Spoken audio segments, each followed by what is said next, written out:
Awesome. Yeah. That's Talk soon. Good luck, everyone. Bye-bye. Yeah. Right, okay, come on, technology, I believe in you. Okay, boom. This. Right, okay, we've managed to actually get the stream up, I think. I think everything's working, somehow. I think we actually did it. Amazing, my master of technology knows no bounds whatsoever. Right, okay, this is going Thirsty Sword Lesbians, we're just waiting for Ares, because they're doing... I don't know, whatever it is they need to sort. They have so many. They've done like so much for this already. Like if you look at all this cool art, I just realized I'm moving it on the stream. Anyway, look at all this cool art. They did all of this. This stuff's so cool. Seriously, they have single-handedly made this look not just a blank Roll20 screen. Genuinely, actually a hero. Should probably wait for everyone to be here before we do character introductions, right? Also, you can unmute, please. I don't want to be like alone in a voice call. Sorry, I was cramming lunch into my face. Hello. See, you guys are forward planning and actually having lunch. I've just had Jaffa cakes. I've just had Jaffa cakes. That's like lunch, but Like lunch, but not. exactly. We've got emotional support, cute Fulu. How is our sound, by the way? I have no idea, People. but that's an important question. Stream, how is our sound?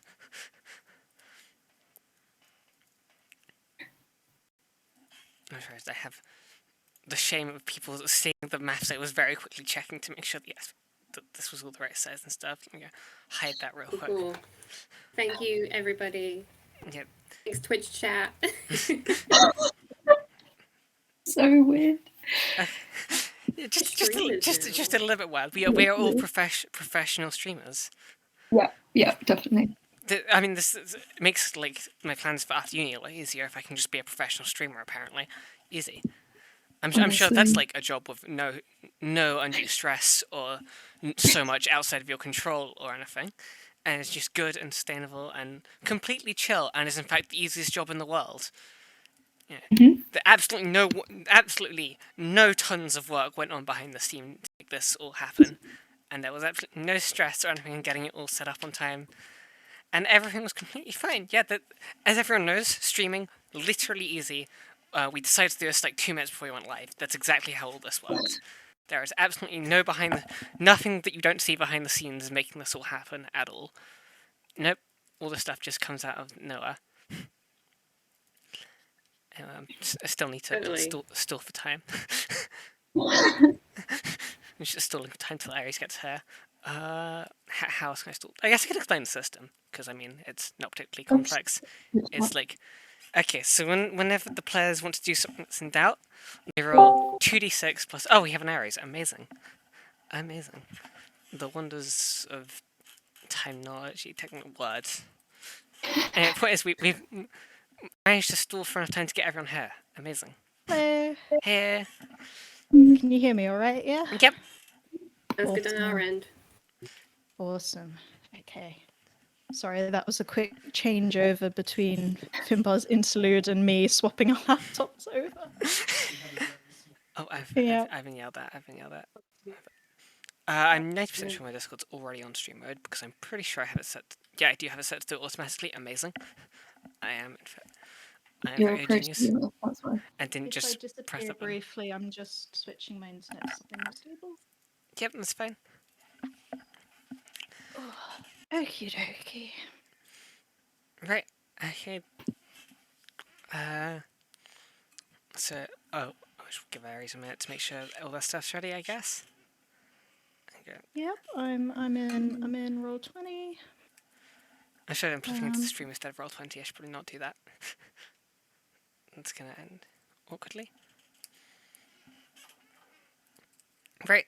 So first thing to do, I guess, is character and player introductions. So, which of you is going to volunteer to go first, or I'm going to have to choose people entirely at random?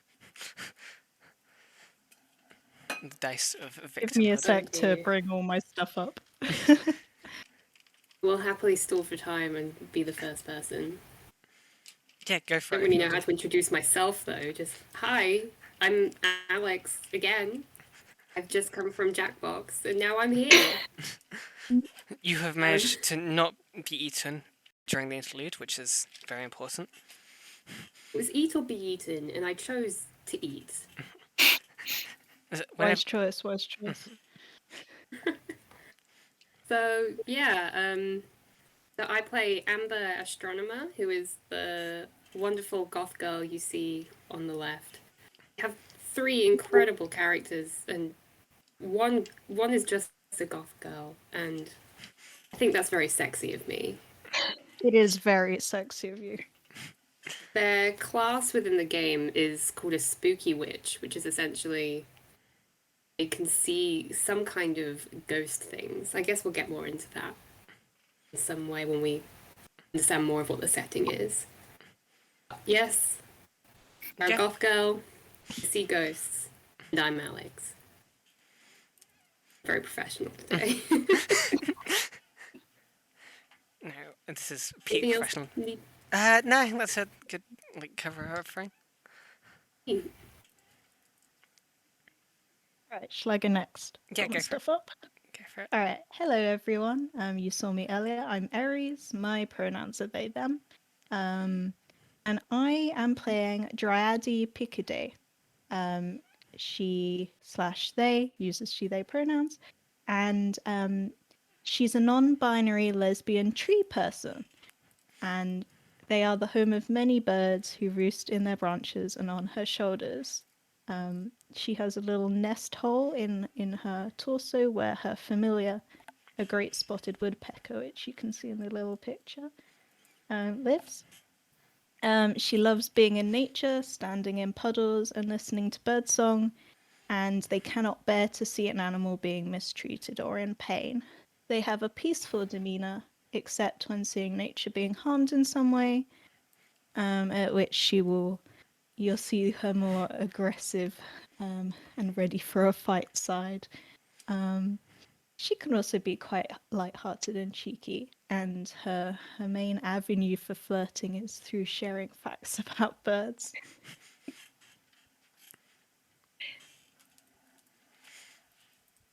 And yeah, that's Dryadi.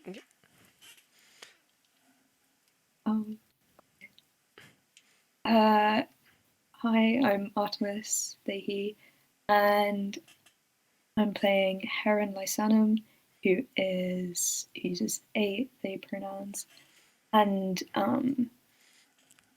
oh goodness, so much. Okay, they have dark blue skin and a sort of light blue buzz cut, as you can see in the very beautiful art. Thank you, Aries. And their face is sort of obscured by this kind of nebula type design. You can't really get a good glimpse on their face. Their class is sort of the trickster, which is that they're less of a trickster and more just very closed off for reasons. And so they have sort of a mask up in like quite a literal sense. And yeah, that's what I got. Yep. Cool. Okay. Again, player instructions. I guess I should introduce the setting. You should introduce yourself. Oh, I should introduce. Yes, that's also important. Yeah. Hi, I'm Hannah. She, they, they pronouns. I'm jammingless. I don't think there's that much to say about me. I guess there's not that much that's important here. Beyond that, I guess I'm the co-op officer for Tabletop Games and Role Playing Society, and also I've got a TED talk about centaurs in a few hours. You should be around for that as well. It'll be an experience. You will learn so many things you were never meant to know. Oh, is that the sound of a donation? I have no A idea. bit of knowledge. I cannot wait. I, for one, cannot wait. It's going to be so good. I'm so looking forward to it. But anyway, now I have to actually do the things between now and then. This whole less RPG I have to run. But anyway, okay. So, setting. It's effectively, so you're, you're all in space. Or more specifically, you're on a planet in the middle of space, in the middle of nowhere. This is basically just an excuse, so I don't have to make up like geography or whatever. I can just say, yeah, it's a space planet. That's just how things work there.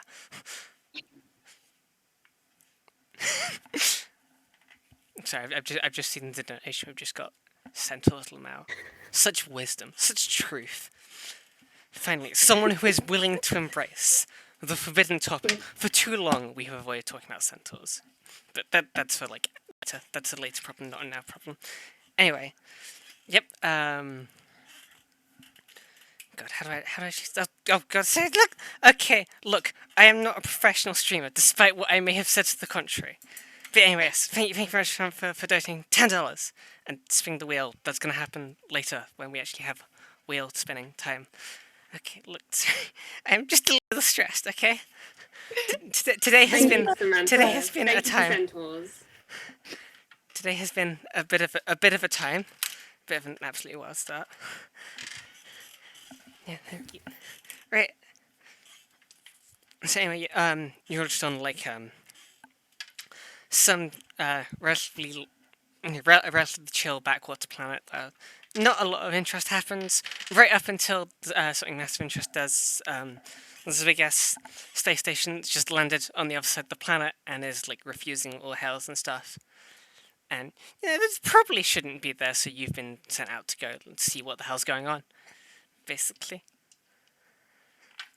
And so this is where I would have like image slides and stuff, but I don't because I don't have maps or anything because I didn't want to spend about like 5 hours making maps, which means now I have to use words. Fuck. Sacrifice you have to make. Yeah, it's the age old trade-off between spending 5 hours to make maps and having to actually remember how to use the English language, something which you think I would be good at, but no. Right, okay. Let me just check that I'm not accident. Yeah, cool. I am actually streaming just Roll20 even while I look at my notes. Amazing. I actually set that up properly at least. But yeah, so you've been sent off to go deal with that, and I think the thing probably begins with it sort of just coming into view over the horizon, because it's this. So the area around it's mostly sort of plains, and the space, the sort of space station spaceship thing itself. It looks kind of.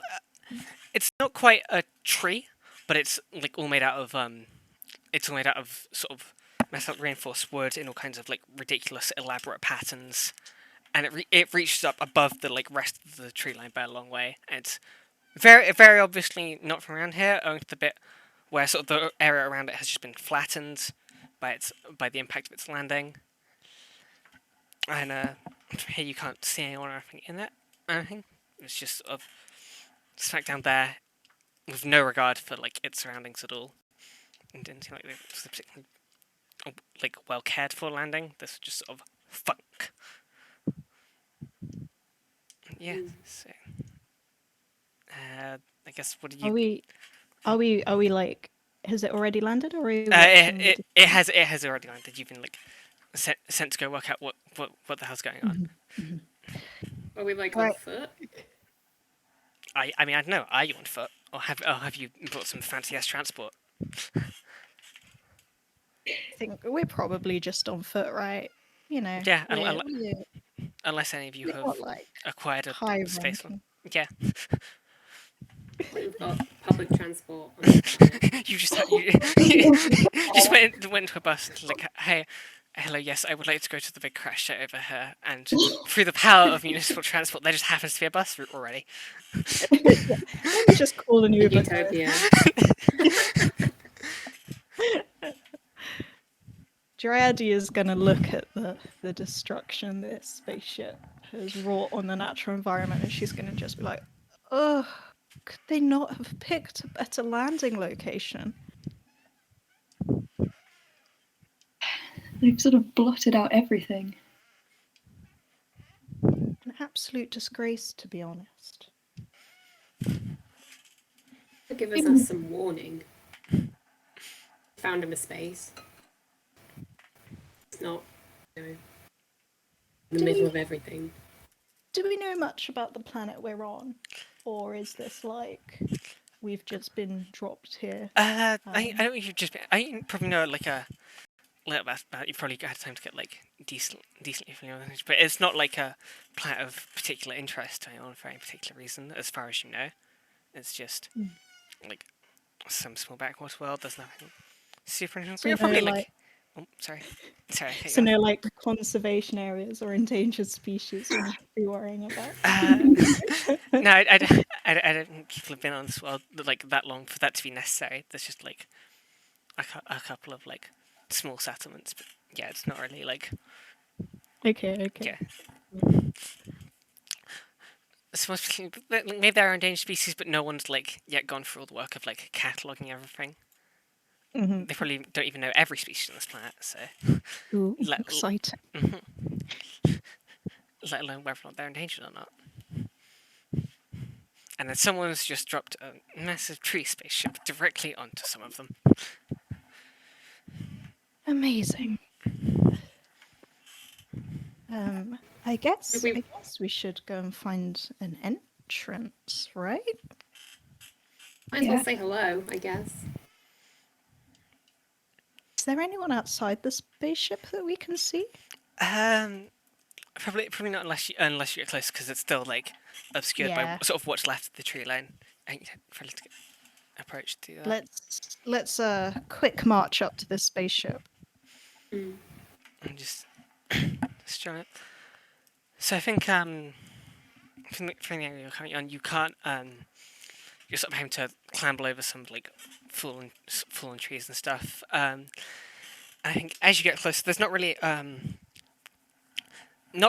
watch too much. It's just sort of like sitting outside, just sort of like relaxing and not really doing anything in particular. I think there is someone in the uniform that you probably sort of recognise as being from like the Galactic Academy, which is sort of effectively what if we just stuck every university together and also added mech training as part of the curriculum. But Oh, the dream. look, all I'm saying is if Warwick offered a course in like driving a mech, I would take it. Oh yeah, for sure. And this point is this one. They probably have like. I'm just trying to think of how best because they probably don't have like an actual full uniform because no one would wear that. No one would go through the effort of actually wearing a uniform. But they probably have like a little like badge or like some sort of like hoodie or something that's marked A with little a fancy hat. It's probably like a fancy hat, and there's probably like some stylistic guideline that you're meant to be following of how to wear it, and it's being completely ignored. There's probably like a page and page of guidelines on how you're meant to wear this hat, and this hat. These are just not being followed at all. They're probably just like have it just like lying around on them. They're just sort of lazing in the sun. And how are you being particularly stealthy or anything? Or are they just gonna like just try to sneak around? Or Dreddy's probably not going to be particularly stealthy, but she's going to look at her companions and be like, "Do we approach this person? Should we say hello?" Probably make it clear that they're not alone on this planet. Yeah. Probably come for some kind of research, and we're already here. They expect us.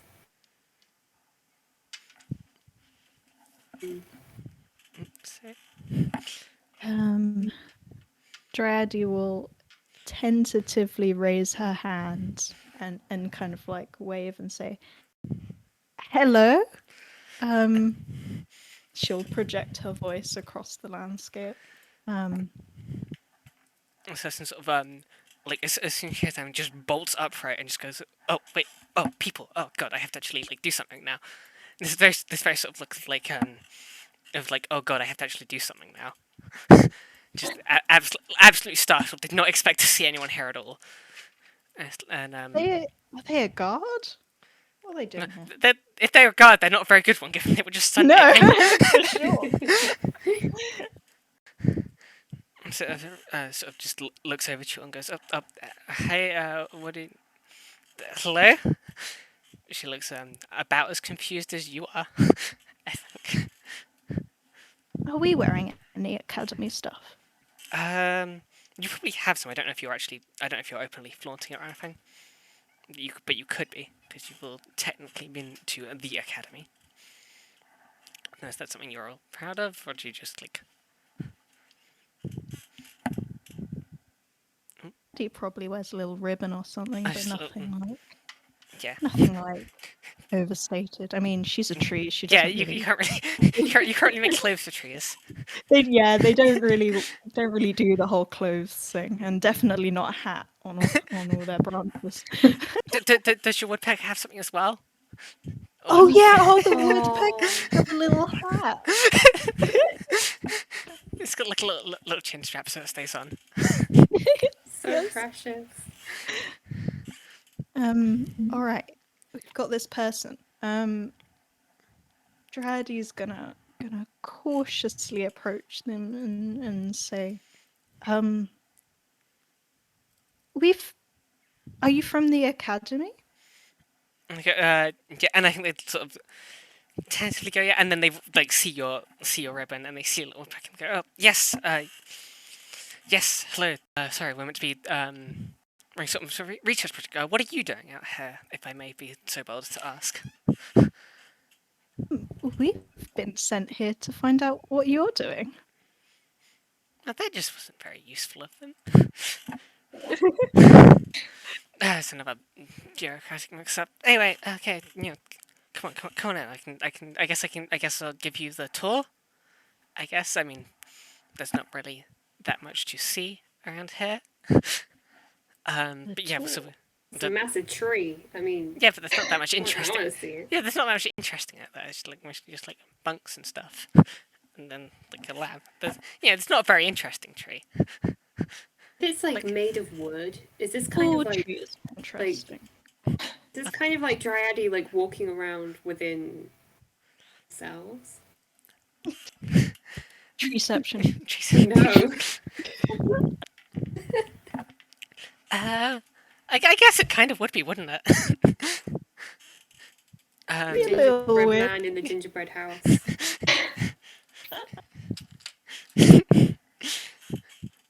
All right. Dryaddy's gonna check on her companions. Are you both okay taking this tour?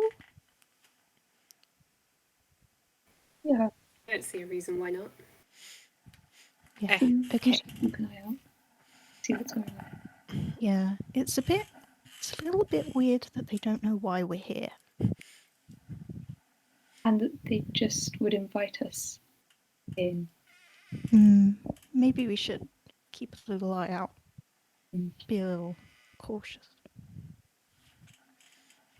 We be sure they're with us? They're from the academy? That's a good point. All right. Let's do this. To sort of slightly intently following them around, I guess. Yeah. Okay, so it's like becomes pretty obvious pretty quickly that your guide is not a very good tour guide. She sort of like goes through to like shows you the same things twice, and then only like partway through the tour she realizes she hasn't actually introduced herself properly.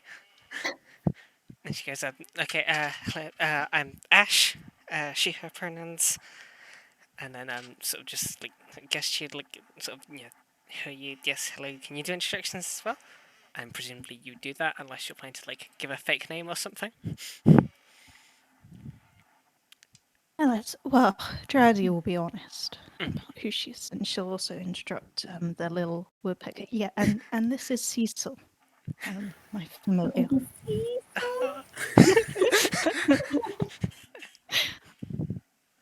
And and Ashley, oh my god, oh, he's so good. Can I pet him? Jaddy will look at Cecil, and Cecil will nod, and they'll proffer the woodpecker in their hands. Yes, he is willing to be pet. I should like just go getting petting this woodpecker and just like whispering to it, and just getting very distracted from the tour that she's technically meant to be giving. And it's also she's not very good at it because there's not really that much to show. Like she's just going, okay, like here are the dwellings, here are the laboratories. She's like relatively cagey about what it is they're actually doing in the laboratory. She's like, yeah, they're the laboratory, we're doing research now, and you can't tell if it's because she doesn't know or because she's like actually trying to cover something up. She's just really like not saying a lot at all about it, and just repeating the same thing. We press her for information a little bit, just sort of sneakily. Hey, sort of. No, I'm not very subtle in my real life. So I can't. I mean, is this a part where we do like a figure out a person move? I think it's literally the sort of situation to figure out a person's for. So yeah, if you want to, someone wants to roll that, it's 2d6 plus wit. Are any of us particularly witty?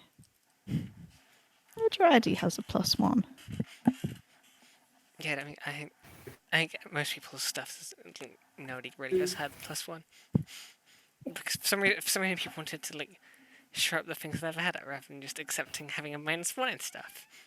I have a -1. Oh no! Not in wit, but I do have one. -1 heart. Yeah. You'll find it later. Yeah. All right. Right. Anyone gonna take the lead? No, Heron won't. I guess I should like for the benefit of the streamers, I guess I should explain the basic rolling mechanic. It's pretty simple. It's 2d6 plus your stat. On a 10 up, you generally get something like good, no cost, success. At a 7 to 9, it's generally success at a cost or mixed beat, as it says here. And then a 6 minus is a failure, and something happens that moves the story along, but not necessarily in a way that's good for the players. And so that's a 9, so you get to pick 2 questions from the figure out personal list, and they get to ask one of you. Okay. You can either do So it now or just at some point. yeah, let's while we're going around the lab, let's Draddy's gonna ask. You don't have to like so explicitly ask it. It can just be like a character thing where you just like glean the answers from noticing it. Mhm. But also, I feel like Draddy might just outright. Yeah, ask. this is a actually asking situation. So she can ask 2 questions, yes, and Yep. it's mixed beat, so that person might ask Draddy a question back. Okay. So what do we want to know? We want to know perhaps do you know much about the research that's going on here? Do you support it? So I think she's very much sort of. I've got to be honest. Don't really know. I'm just. I was working on it for a bit, but it was mostly just like grunt work. I didn't pick up much, but they're doing some. It's mostly like sort of what's the word I'm looking for? She's like clearly very tired and confused. It's like it's archaeological. That's the word. And she seems genuinely a little proud of herself for having thought of that, having remembered it. It's archaeological, and I was working on it for a bit, and then apparently I need to take a break because I was pushing myself too hard and not actually getting any rest. And so that's why I was out here lounging in the middle of the sun. Because there's all sorts of fascinating stuff here. It's truly really interesting. But I don't know if you particularly want to hear about it. Yeah, it's I mean, hard to. Archaeological sounds very interesting. Is it some? Okay, so we'll do second question, I guess.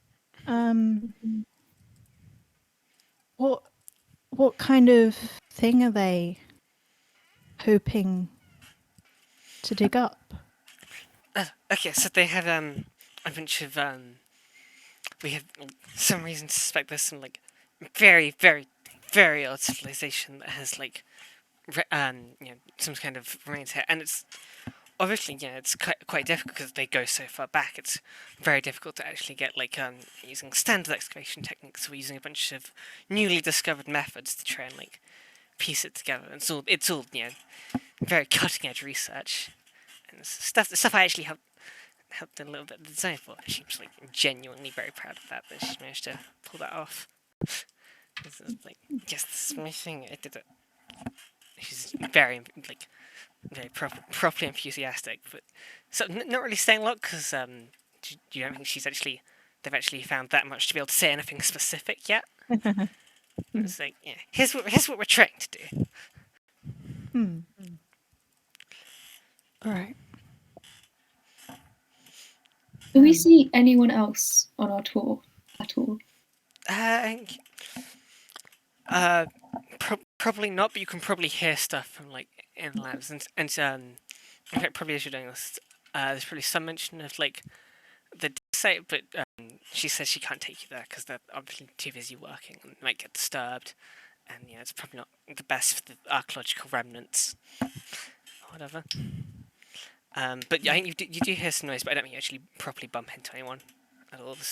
It seems actually like emptier than it probably should be because it's an absolutely massive space station, and if you're gonna drop that on a planet, you should put a lot of people in it, and they just don't seem to be that many people here. It's like showing up to like a football game in a minibus and 3 people get off.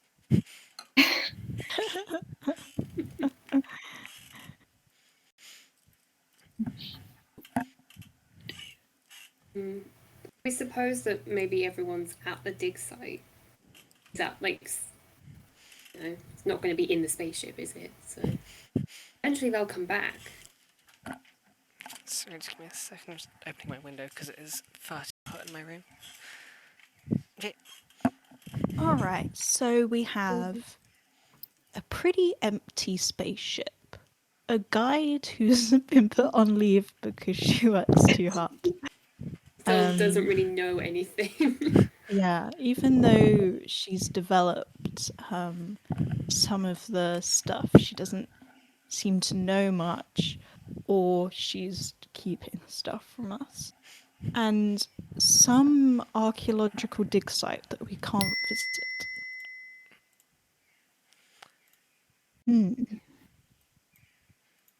We could use ourselves and go and have a look for the dig site. Or I guess hang around and see if people turn up, see if we can get her to answer more questions.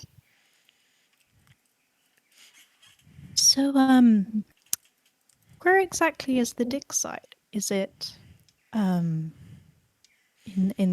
is the ship directly over it, or is it a more remote location? So it's mostly just sort of under into the side of the ship, and so I would take you there, but they're all quite busy. And I don't really want to disturb them. Yeah, I know that's one thing I absolutely hate because it means you have to recalibrate all the machinery and stuff because it's all extremely precise, and so I don't want to disturb them. Okay. Actually, we haven't met now. Sorry, we have another donation from RG, getting us to spin that wheel. I have no idea if the mic actually picked up the claps there. But Felt them in our hearts. yeah, the real clap was inside us all along.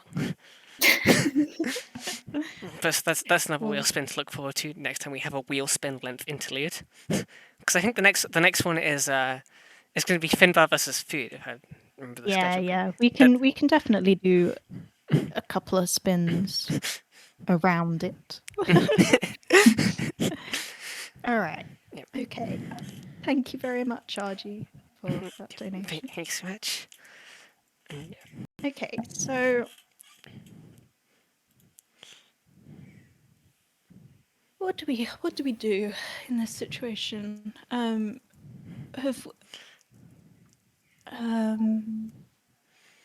do we need to report back to anyone about what we've found? I mean, the expectation is sort of go out there, work out what's going on, and then come back once you actually like know for sure, and like have a plan to deal. But they've basically given like a lot of independence because people on this planet, this is the sort of place you send like people who don't really want to do work and want to have a holiday, but want to like don't have the time to take a proper holiday in their schedule, so they just go here where not a lot should be happening, and just sort of get a bit of time to relax. So no one, yes, you don't need to like immediately report back. I think we could probably appeal to her like she wants a break side of things. Like she's a bit, she looks a bit tired. Dryade's gonna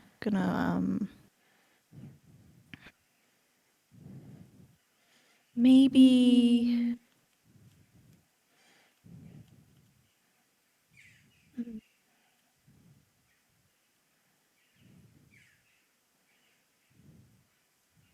I don't know.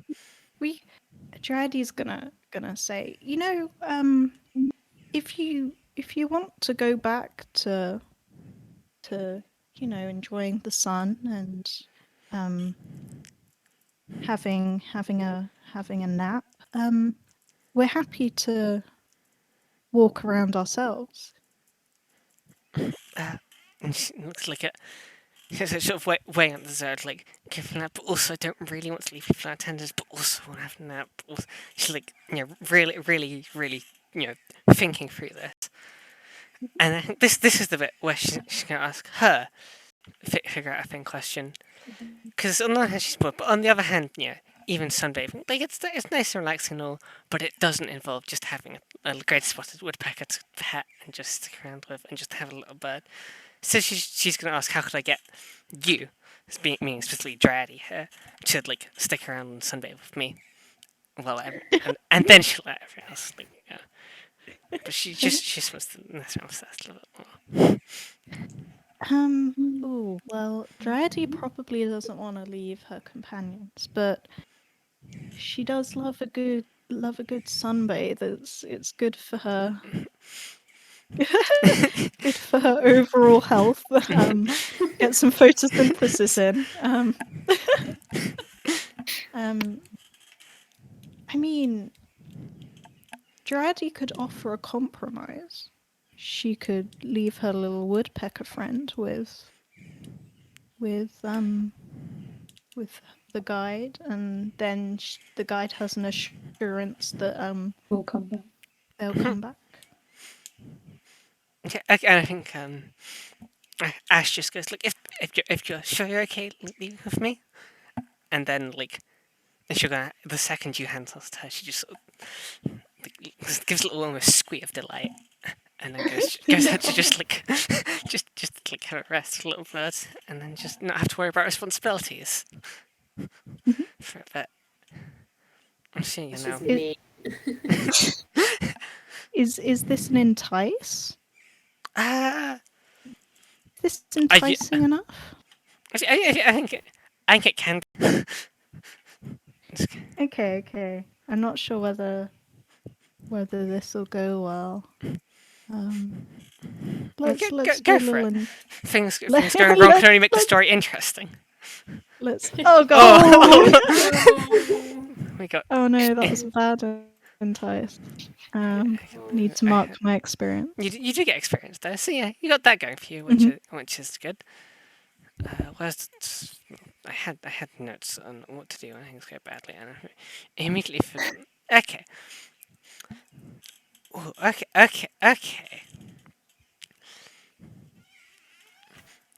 Okay, so I think oh god. Actually, there's probably actually a sensible one here, which is just because she's going all over Cecil, and like trying to look after her and stuff. And I think she's gonna get a string on you because she like evidently sees that you care a lot about this bird, Yeah. She's got, Yes. and she now has that bird, so I think that is grounds for a string. Mhm. Just emotional influence over you by virtue of having a bird. Yes. So, Do I need to do anything on her getting a string on me, or is that just? I'll just have notes of it. Yeah. Which means I actually should have had the paper ready instead of like up on my desk. Give me a second. Yep. Cool. Anyway, so what do you do? I'll make a note of that while you do whatever it is you're doing now that you've been left alone without a guide.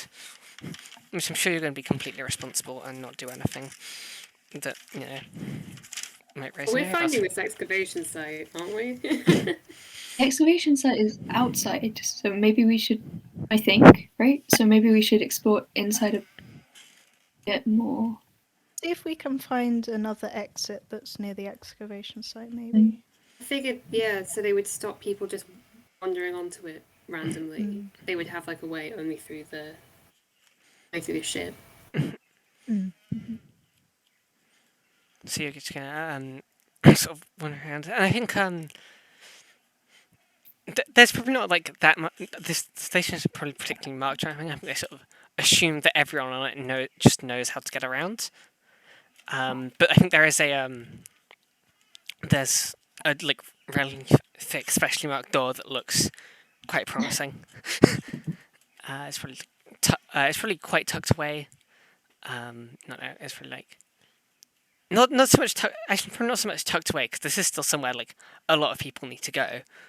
So it's probably actually like just off near like a canteen or something, or somewhere where everyone can go. But it is still like a very thick, obviously marked door. It's like this is a big chunky door. It's the sort of thing you don't really open by accident. It's like this is very obviously not just like a closet door or something. This is really big. Probably almost looks like an airlock door. Okay, Because, okay. Yeah, that makes sense. Does it need a key card or anything? Yeah, is it locked? I think it probably say to it, it probably does. It's probably something. Actually, there probably is like a little like key, like sort of key card reader almost grown into the wood. It's something that's probably not like technology. It's just like you slide something in and then. I'm trying to think what kind of like weird central can be really weird to have on a tree that would be there. But anyway, point is, there is a keycard reader equivalent thing. We don't have a key card. And you do not have a keycard. I'm gonna take one off of her. And you don't have like a psychic link with Cecil, do you? Me? I don't. Oh, okay, you can perceive the world through its senses whenever you choose and communicate with it at any distance. That is basically a psychic link. Yeah, so Tell basically. it to grab the key card and fall it back to us. That might be too obvious. Yeah, it would lead directly back to us. Not very subtle. But it's a plan.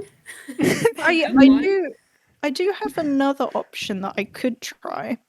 So is this wood? Is this door made of wood? Is it like part of the tree? Yeah, I think it is. It's possibly actually no, it probably is also just a straight up part of the tree. Okay, so theoretically, I could use my awaken the wild move, and attempt to commune with the tree, and then I could alter its behavior to one I choose, which is open. Does that? Yeah, I feel like that'd work. It'd probably take, Okay. Let's try that. let me just put notes and see what happens if this goes. I'm sure it won't go wrong. But of course. Well, so on a 10 plus, it's just choose Choose one. one. On a 7 to 9, it's a hard choice or success at a cost. Okay, so let's try this. Spirit, submit. Roll with modifier 0. Yes! Okay, yep. Amazing. So I think Grady speaks for the trees.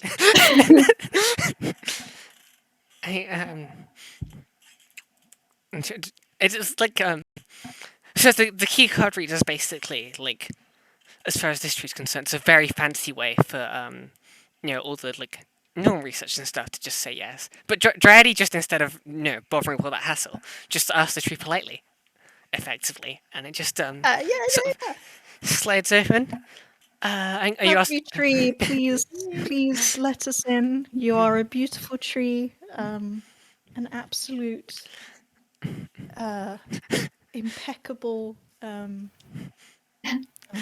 Impeccable. example of your kind. Would you please let us pass, oh great tree? I guess it wouldn't really like do that, but you can. It's sort of like it conveys the idea of that. Because obviously, I think it'd be quite worried if the tree just, if the entire space station just sort of leant over a bit. But it's sort of like the door just respectfully like swings open, like smoothly and very quietly. Does not look very creaking or something. It just slowly entwines and re-entwines back slightly further backwards. And now the outdoor. Are you sort of like go through one and then get to open the other, or are you planning just to open both of them at once? Just something a bit, on the down low. We're not going to be here. We're not going to make a dramatic entrance. So actually, if you what's that the trade? So the first outdoor opens normally, and the second one, instead of like fully opening the bottom, just slides off a bit, and you can just it just creaks open a tiny bit, and you can sort of Awesome. poke your head through and slip out without Do a drawing little sneak. rather than just like both jaws swinging open. So you poking your head through to look at the dig site. Absolutely.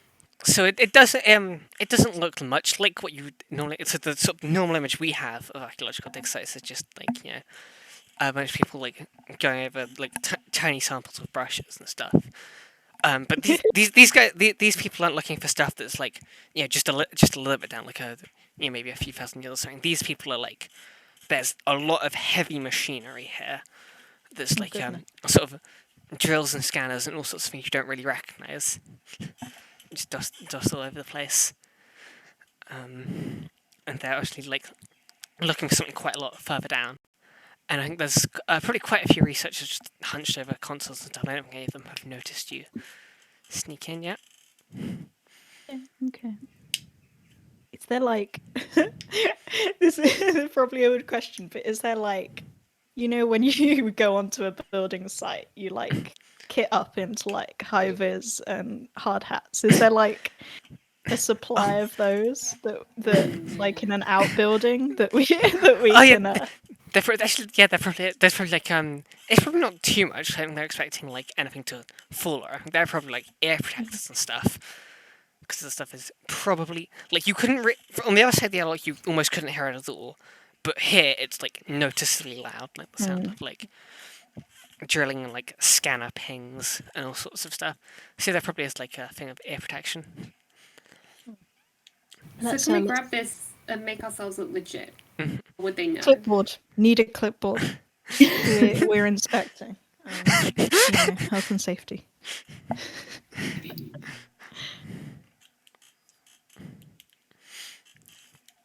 Okay. So you just sort of sneak over and put it on this clip. Actually, do they have air protectors? Wait, how do air protectors work for like Draddy? So when you like wear your headphones, like you can wear them like on the back of your head. Oh, okay, yeah.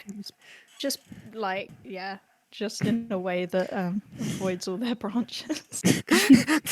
Like just try to fiddle with it to get like just the angle so it doesn't catch on anything. Yeah. I don't think anyone's particularly looking up from their research to this, because you haven't made a lot of noise, and there's a lot of base level noise, and everyone's got air protectors on. It's basically sort of like fiddling and calibrating drills and stuff. So I think as long as you don't walk up to anyone, no one will notice you. So what do we want? What do we want from here? What do we want to find out so we can find it and leave? Because it's probably not good if we get caught here. We want to find out what they're digging up, right? Yeah. Which I assume means either looking at some of their computers around the site and having a look at the data they're collecting, or we could go into the hole if there's a walkway down. I think Yeah. the shaft is probably like relatively small, so so if there is, it's probably like people would notice if you went, Okay. because it's right next to the active drills and stuff. Yeah. So, probably the best idea to go down there right now while everything's switched I'm on. imagining a little kind of, those little rickety lift things. Yeah. I took one down a volcano in Iceland where you all just Yeah. kind of cram in and Yeah, get lowered down. I think that there's probably one of those, but it's like very much it's sort of like up, but also very much like turned off because the drills are all running. And so Yes, you yeah. definitely do not. They definitely do not want anyone accidentally going down there, because that would cause problems. So I guess we have a look around at the computers and stuff. We could always come back here during the night Night, that would be smart. and have a little sneak. Yeah, if we Maybe figure do out. work If through you the Yeah, night. And well, the computers are on right now. We'd have to try and, surely not password protected at this point. So Are there any terminals that no one's at? I think that we can- all the terminals are either active or like completely shut down. Ugh. And honestly, they haven't quite just left any of their important research completely available and in the open. I'd Maybe. briefly distract one of them to get Well, I them was- away from the terminal. Yeah, I was gonna say I could go and say that maybe we're here on behalf of the academy to see what they're working on. We've heard good things, just like pretend I know more than we actually know. Talk them up. Say that you care about their working conditions and that we want to like ask for a quick interview to see if they're satisfied. Okay. Okay. Um, I think Yeah, I think you have a move for this, don't you? I do, Specifically for yeah. lying to people. Yeah. That's the best. Yeah, so I'll go up to someone who looks sort of not too engrossed in their work, and sort of say, "Excuse me, I was So- just." I think they probably Oh, jump hello. a bit at you being there. They say, oh, Yeah. just a little bit startled. Oh, And then they see your face and they sorry. get more startled. Yeah. Sorry to bother you. I'm just here on this brilliant site, and we're just interested to see how things are going. I really want to know that everyone's being kept safe, and that there are, good workplace conditions in practice. Been sent by the folks up above to come and check in. I was just wondering if you could give me a bit of your time to let me know how stuff's going. And roll for this. Let's see how this goes. Yeah. Shit, how do I roll? Fingers I crossed. actually have no idea. What do I press to roll? So, have you got your character sheet Yeah. open? Yeah. So beside the move, It has a little dice thing. A little yeah, dice thing? yeah. Yeah, You click the little thing that looks like you've rolled a 1 on a dice, and Oh, it's not clicking. Oh no, why am I bad at this? It's fine. Don't worry about it. I'll reload the page. Oh wait, no, it's here. It's here. Excuse me. Whip default. Yes, select. Oh, with modifier. I don't have a modifier for it because I'm not like. that's an extra modifier, I think. Okay, Okay. we can look at the 9. Nine's choose one for your thing, right? So it's choose one of. They believe a big lie. The lie you've chosen is unexpectedly perfect, or they give you the benefit of the doubt. Let me. Sorry, just. So uh, one of these. Interesting. I think the lie you've chosen is unexpectedly perfect. Creating a new opportunity would be good here. Yep. Okay. So I think sort of looks over to you, looks up at like Draddy with a clipboard, and she goes, "Oh, yeah, you're the like surprise inspection team. Oh yeah, sorry, we got got a thing you're going. You're a little early, but yeah, okay. So what do you need to do then?" And Sweet. she's Um, she's very much like it's completely like yes, the surprise inspection was definitely meant to be happening today. Yeah, Oh, yeah. that you. That, I mean, I'm sure nothing will happen with this real surprise inspectors come along. No. Of course So not. just to warn you guys, there might be another team on the way. We like to do multiple checks, you know, So, independent checks. okay, yeah, no, You know, that You makes have sense. to, Yeah. you have to verify your results with an independent team. No. You know that being scientists. Yeah, Right? Yeah. She's like acting like. I guess it's not really. It wouldn't really be like a lab coat on a tick site, will it? But very much like in work clothes, which like lab stuff, and probably like you can probably see on the computer just all sorts of like analytical software and stuff. Let's see. Very obviously a scientist. Awesome. Well, what we need to do is twofold, really. We need to have a conversation with you, and then we really need to have a look around. Isn't that right?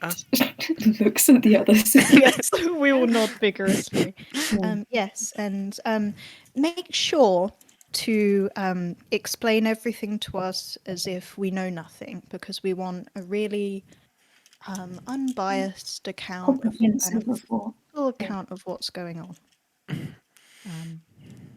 To make sure all our researchers know exactly what they're doing. Okay, yeah. She looks like a little starburst. She didn't really want to be like the one called up. She's like, oh no, come on! I thought they would get someone else, but Well, okay. Yeah, we okay. came over to you because you looked like you were so you looked so sort of engaged in your work. You looked like you were really enthusiastic about what you were doing. And We she saw something in you.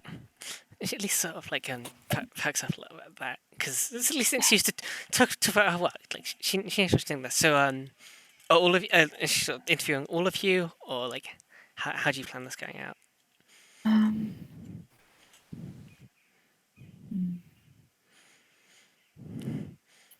And actually, at this point, also probably one of the other researchers on the site, he probably just comes over to you and just goes, "Okay, so you're on the inspection team, right? What do you expect? What is there anything I need to be doing here, or can I just get back on with my work?" I mean, we could split up, and some of us could question him, and some of us could question. Yeah, or one person could go on a tour with one of them. The other person could sort of interview one person. Yeah. Good. Just in case one group fucks up and we get both Yeah. Split up. We're Okay. doing the worst thing possible, splitting the party. Party! But, Yay. The we small can do it dig bit by site, we'll bit. find each other. So the advantage of like not having maps open is it's way less bad if you split the party, so you don't have like 5 maps open at once. Okay, so who's interviewing here then? So you've got 2 choices. You've got the sort of very shy, nervous researcher, and you've got the sort of more experienced. But he probably isn't doing security, even though he does have like a very emphatic. Just got a sword on him, but he was actually like on the drill, manning the drill, and doing technical support. So, big beefy guy with a sword, or shy, slightly nervous researcher. Does Heron want to continue in interviewing the shy researcher that we? Yeah. I might deal with the big dude because I think is one of the things I have is like it's like sort of like top tier knowledge of something, and I was thinking like tech. So maybe maybe Amber's got the techie knowledge and can deal with the big dude, big tech dude. Yeah. She go to whichever. Not just a goth witch, but also a glitch witch. Oh wow! My gosh. Okay. And that means I guess that leaves Draddy to go on a tour. Which you control the wood, so yeah, exactly. They can hug some trees and get their thoughts and stuff. Right. So, Who's going around? who wants to go first then? I guess.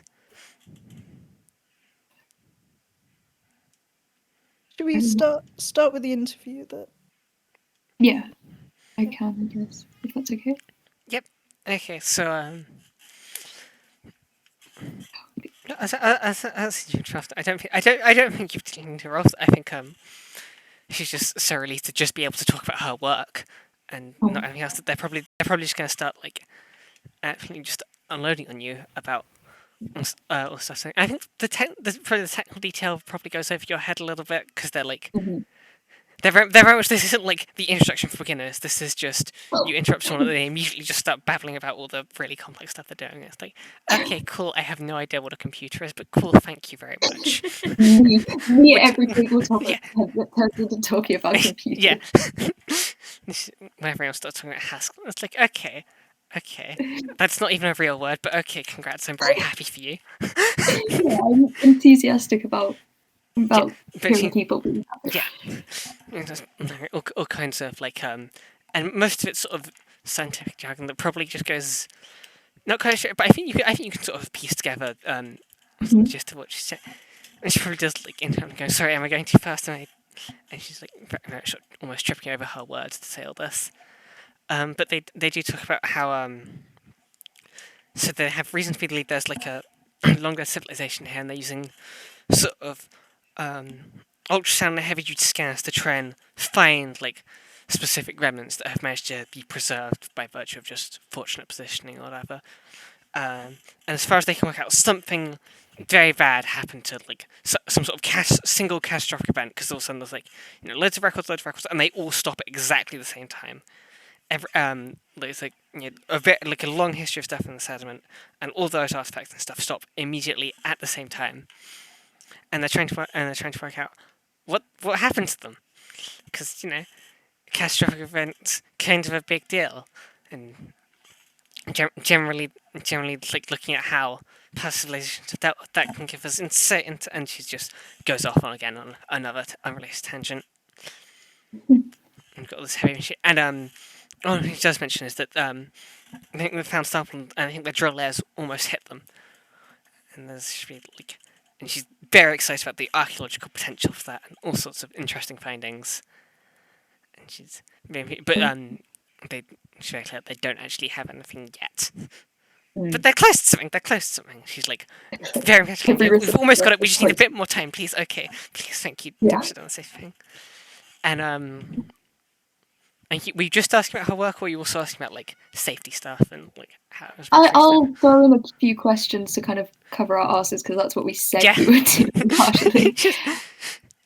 I don't know if she necessarily, but she's like, oh yeah, okay, no, everything's fine. I think. I haven't really That's done good. anything. She's a lot less confident in that than she's about talking about her work. Oh. She's very much like struggling to think it was, as opposed to just mile a minute technobabble that she was doing earlier. Heron's just been sort of nodding, enjoying hearing someone like just go off about something they care about and trying to remember stuff the best they can.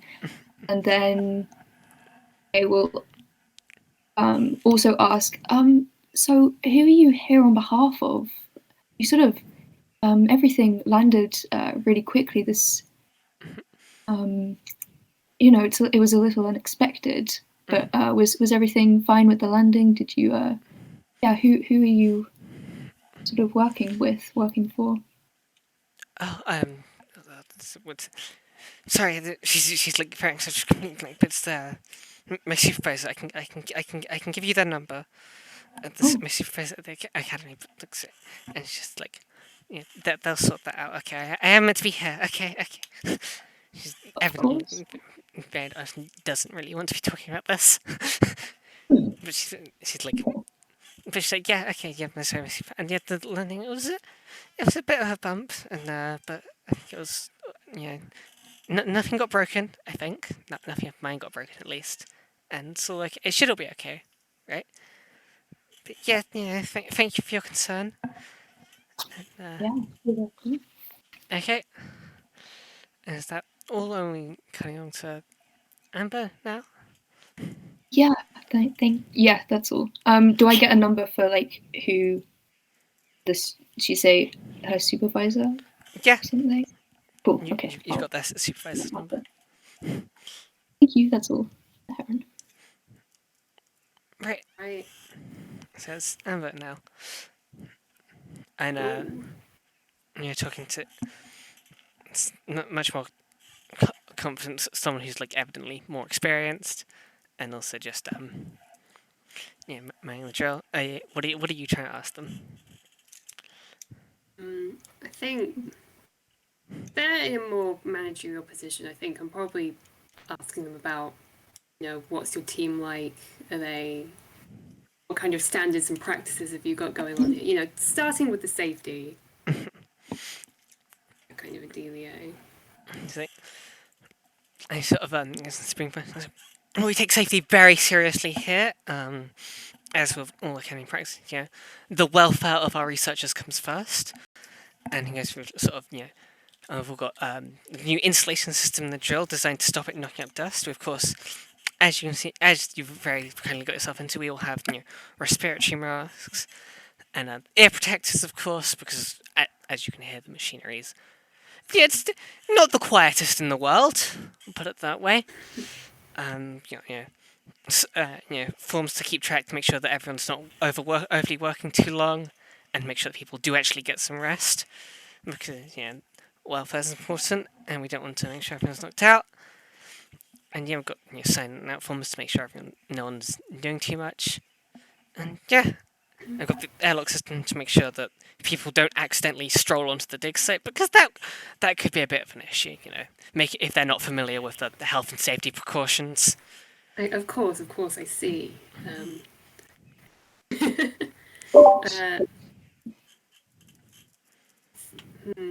Maybe I sort of turn it to, and how are you going about trying to protect the planet itself? Digging responsibly, that kind of thing. So obviously, those trade-offs have to be made. This is sort of the nature of archaeology. You can't do it completely undisturbed yet. The technology just isn't there. But we are trying to focus our digs rather than just some old sites without the proper precautions, they would just come on with lasers and rip half the crust up. But no, we're focusing on specific dig sites, limiting our evidence, limiting our scope of evidence collection, and we're actually doing it on the ground, so we don't have to use as intensive energy consumption stuff, and there's less risk to the atmosphere. And I think there's probably still people will say we still have work to do, but I say that sacrifices have to be made for the archaeological good. History is more important than some trees. Ooh. I don't know if Draddy's an earshot for that. Ouch. Took psychic damage. yeah. No kidding. She might not have heard it, but yeah, she felt it. Yeah. Actually, is she still listening to the door at this point? I think at this point she would have headed off on the tour if all of this is happening simultaneously. Because I think the door probably also just goes. It's just like, if it could glare, it would glare. They're in a tree ship. You should be respecting the tree. Yeah, for sure. I think Amber at this point, they'll probably spin the conversation so you're doing targeted digs, so you're sure that that here there's definitely something, right? Yes, how do you know? That's why we have all these heavy duty ultrasound scans and stuff, and in just a few hours time almost, we should be able to head down to the actual site and start more precise and specific excavations of the stuff there. But our scanners have definitely picked something up. And in fact, if you if I can just turn off the drill for a moment and you can come over the shaft, you can see how far down we've had to dig. And he sort of gestures you over, and the loud thumping and roaring of the drill just sort of comes to a close. And then I think, so you're gonna go over and look down the shaft. He's like, obviously there's not really a lot down there, but he's mostly showing, look at how specific this is, and he's going off about, like, how on other diggers they'd have to have, like, much further search areas, and sometimes they have to send things in from orbit instead, and just kind of, like, massive chunks of the planet compared to this, and he seems, like, genuinely kind of proud of how much less work this is. Like, he doesn't care too much about, the fact that it's much less bad for the planet. He's just like, yeah, this is so much more efficient. It's amazing. The wonders of modern scanning technology. And I think as you look down the hole, I think you can see probably more unseen than you've ever seen in one place before. Yeah. They're probably I had at a such feeling. distance. They're probably at such a distance that you can't really make out, any specific details. But there are definitely far, far, far more of them than you've ever seen before. Space Ghost just chilling in a hole. These are the space ghosts that I can see, and I have a feeling this long dead civilization that has been trying to speak to me be something to do with this. No, no, of course not. That'd be ridiculous. This is clearly just a massive coincidence. This is all just a misunderstanding. So there. And in between, I guess, whispers from these ghosts clogging up my ears, I think I can try and ask, when you do hit whatever you think you hit, what do you think will happen? Do you think it will be safe to go down there? almost, we have high-end. We have atmosphere sensors. We have high-end respirometers to make sure all the dust and smoke and fumes doesn't get in there. The drill's been putting in structural supports on the way down, so there's no risk of a cave-in. Yeah, I'm sure. All these. He's listing off all these mundane dangers. He's obviously not at all concerned about the space ghosts. Mostly because he also didn't seem to react up the whole for space ghosts. Yeah. Yeah, it's kind of a me thing. Yeah. Maybe I'll ask, do you think you'll let anything out? I mean, that is rather the point of an archaeological disc. Yes, we need to go find the things to bring them out, to study them further, because there's only so much you can do in situ. See, are these things that should be removed? Don't tell me you're one of those hippies. Look. Look. Oh, excuse me. Just making sure that there could be some. I think she's probably trying not to say the whole "they're ghosts and they might kill us," but they're something that might be structurally significant to the planet. You might. We've barely gone down a few hundred meters. There's no way there could be anything of structural significance. Do you know nothing of interplanetary geology? It evidently just thinks you're talking absolute nonsense. What kind of inspectors are they sending down these days? I do not appreciate this insult to my face, but we'll have to speak to your supervisor about this. He chuckles a bit at that. No, is he the supervisor? He's not the supervisor. But he's like, Ash, she's even less tolerant of you lot than I am. But yeah, no, you're gone. It'll be entertaining. Great, a thankless job. All we're doing is trying to keep you guys safe, but of course, you have to listen to us and not listen to us. But I digress. It seems we're doing very important work here. Do you reckon he picks up on? I feel like he probably picks up on the sarcasm path. Just insult me to my face. I'm definitely letting him know. Fair enough. But, and then Trady. What are they doing? Yeah. Jails. Okay, so they want the full tour. So they're gonna go and find someone who's willing to give them the the full works. She wants to.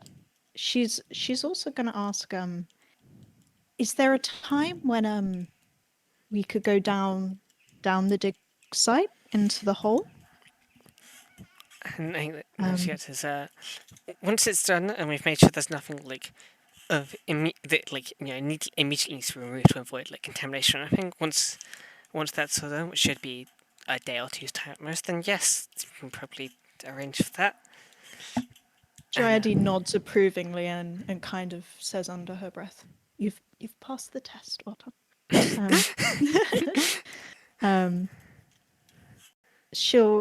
She'll kind of like ask this person to show her around all the digging equipment and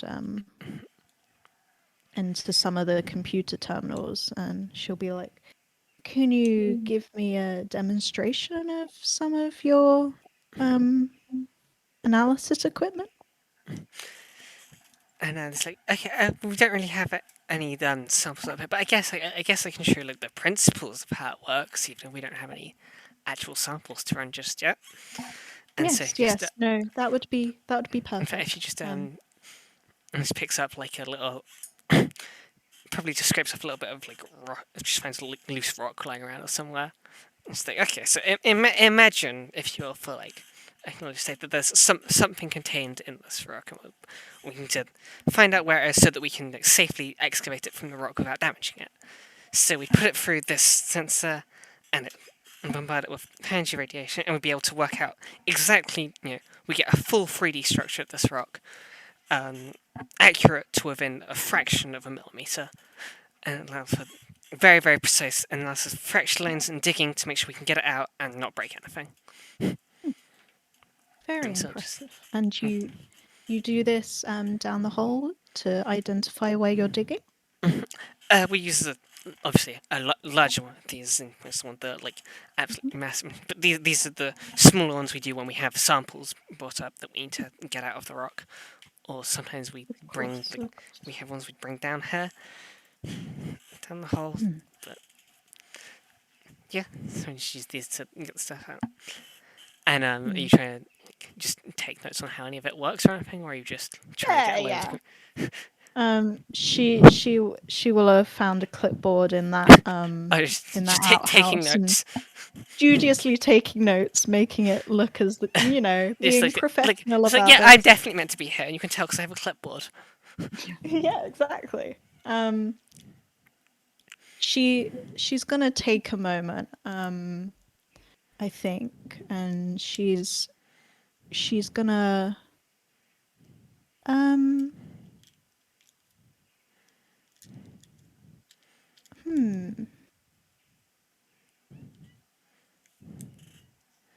she's gonna like Oh, actually, because the guy probably had to log on to this. Are you trying to take note of his password as well to get in? Because he probably did have to log on to this machine swiftly. Because it wasn't really. It's not the sort of thing they leave turned on, like just in case a tour guide comes in.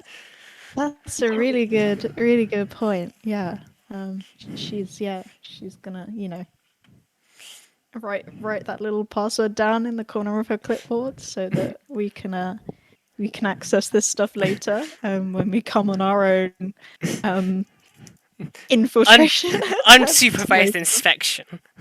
Yeah. Wait, no, I guess it's it's not really. It's the reverse of an unsupervised. Because like the supervisor's there, but there's no one being supervised. And so you're just there inspecting and making sure everything. Yeah, totally legal, normal inspection. That definitely not at all suspicious. I think she is gonna try and figure out this person at this point, and try and like get their kind of thoughts and attachments on this situation. Ask a few like more personal questions. Sorry, I'm just having a look at the rule, but I just closed it. That's alright. Do you need to get the list of questions up? Oh, okay. Got it. I got it up on one side. Okay, so need to roll wit. Yep. Submit. Yep, that's that roll? 12. That's 12. Perfect. She's gonna. Okay, so she gets tossed 2 questions. And she's gonna. Yeah. She's gonna go in close and be like, "What do you want to gain from this personally? Are you just here I mean, for the love of the job? Are you hoping that some big discovery will break you into the industry a bit more?" I mean, like, most of the other people here are actually, actual big names. I'm mostly just here because I needed work experience, and this was the place that I happened to be going.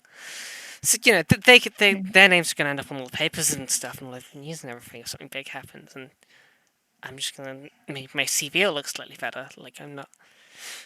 It's kind of feel it. I kind of feel a little over my head to tell you the truth.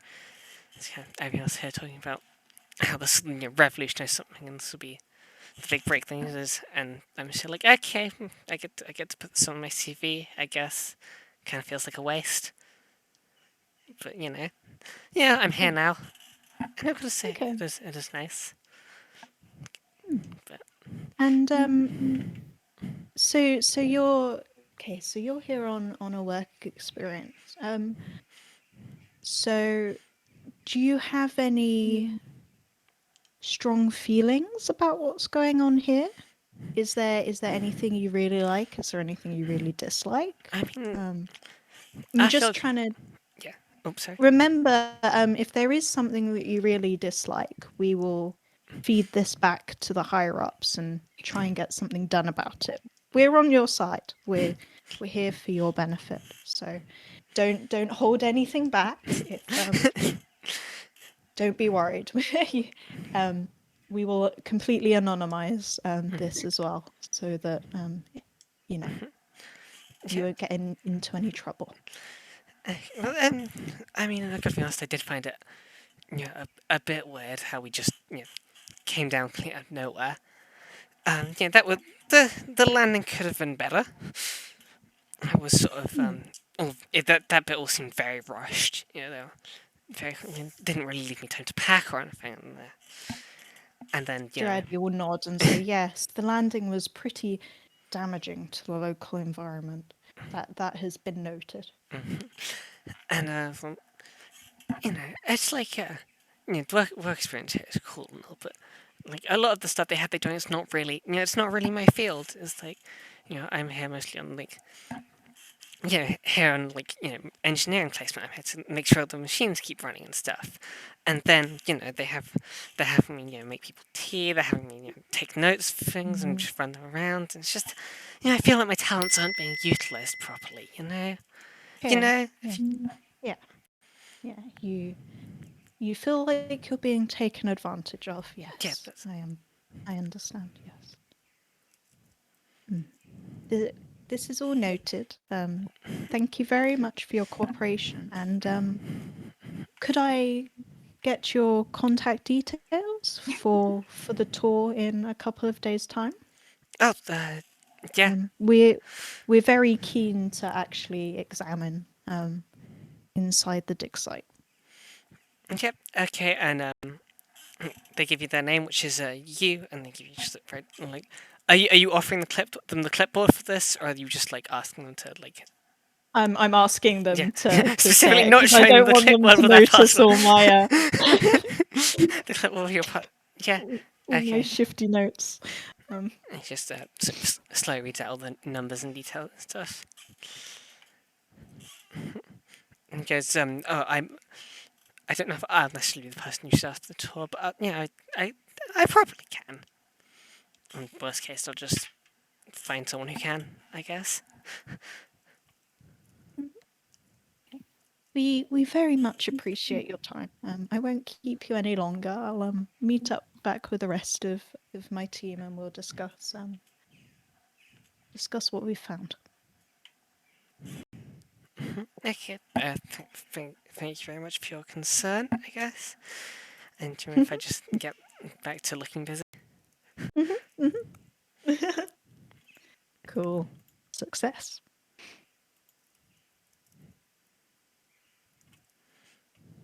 All right. So we should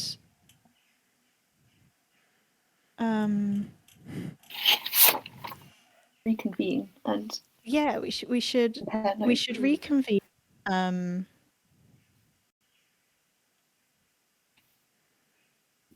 And so I guess we all like make a little huddle, share our notes, etc.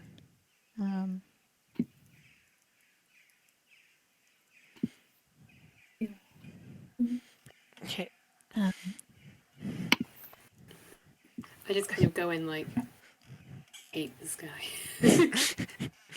Is it no mention of the ghost first? Just like fuck this guy. Basically.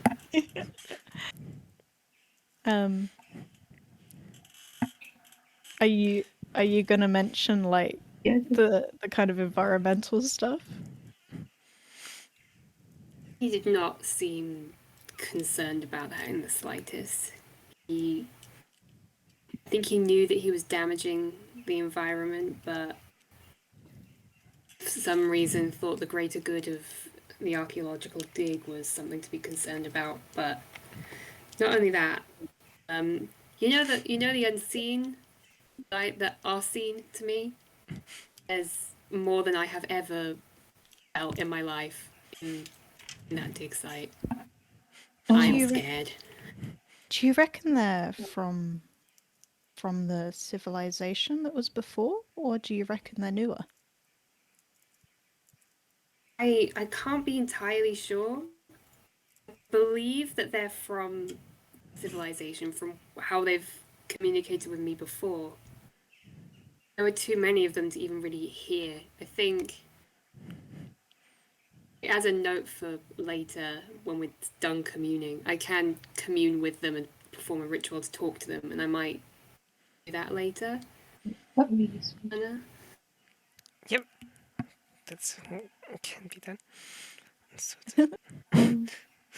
Yeah, because researcher I was speaking to said that there was a single catastrophic event that stopped the civilization all at once. So I don't know, maybe that did something and transformed them all into these beings that you communicate with, essentially.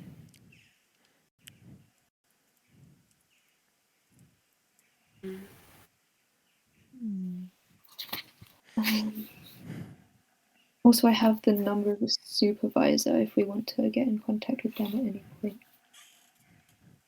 Reason to think they might not be so receptive to us, but So it's an option. actually, this is quite relevant. In a couple of days, they'll be finishing up the main kind of dig, and they're happy to give us a tour down the hole. But I mean, if you think these ghosts are going to be dangerous to you, I don't necessarily know if it's the ghosts themselves that are dangerous or if they're a warning of something that could be maybe whatever, killed them all those years ago. Maybe that's what's down there. Could harm us and the team, quite frankly. We don't want them coming to harm, even if some of them are a little dickish. Sorry, you go. No, go ahead. Go ahead. I was just going to say, if you speak to them and they're concerned, we could do some targeted things to some of the equipment that could maybe slow it down, slow the project down a little bit while we figure out what to do tonight or something, depending on if these spirits think it's a bad idea for the dig to be continuing.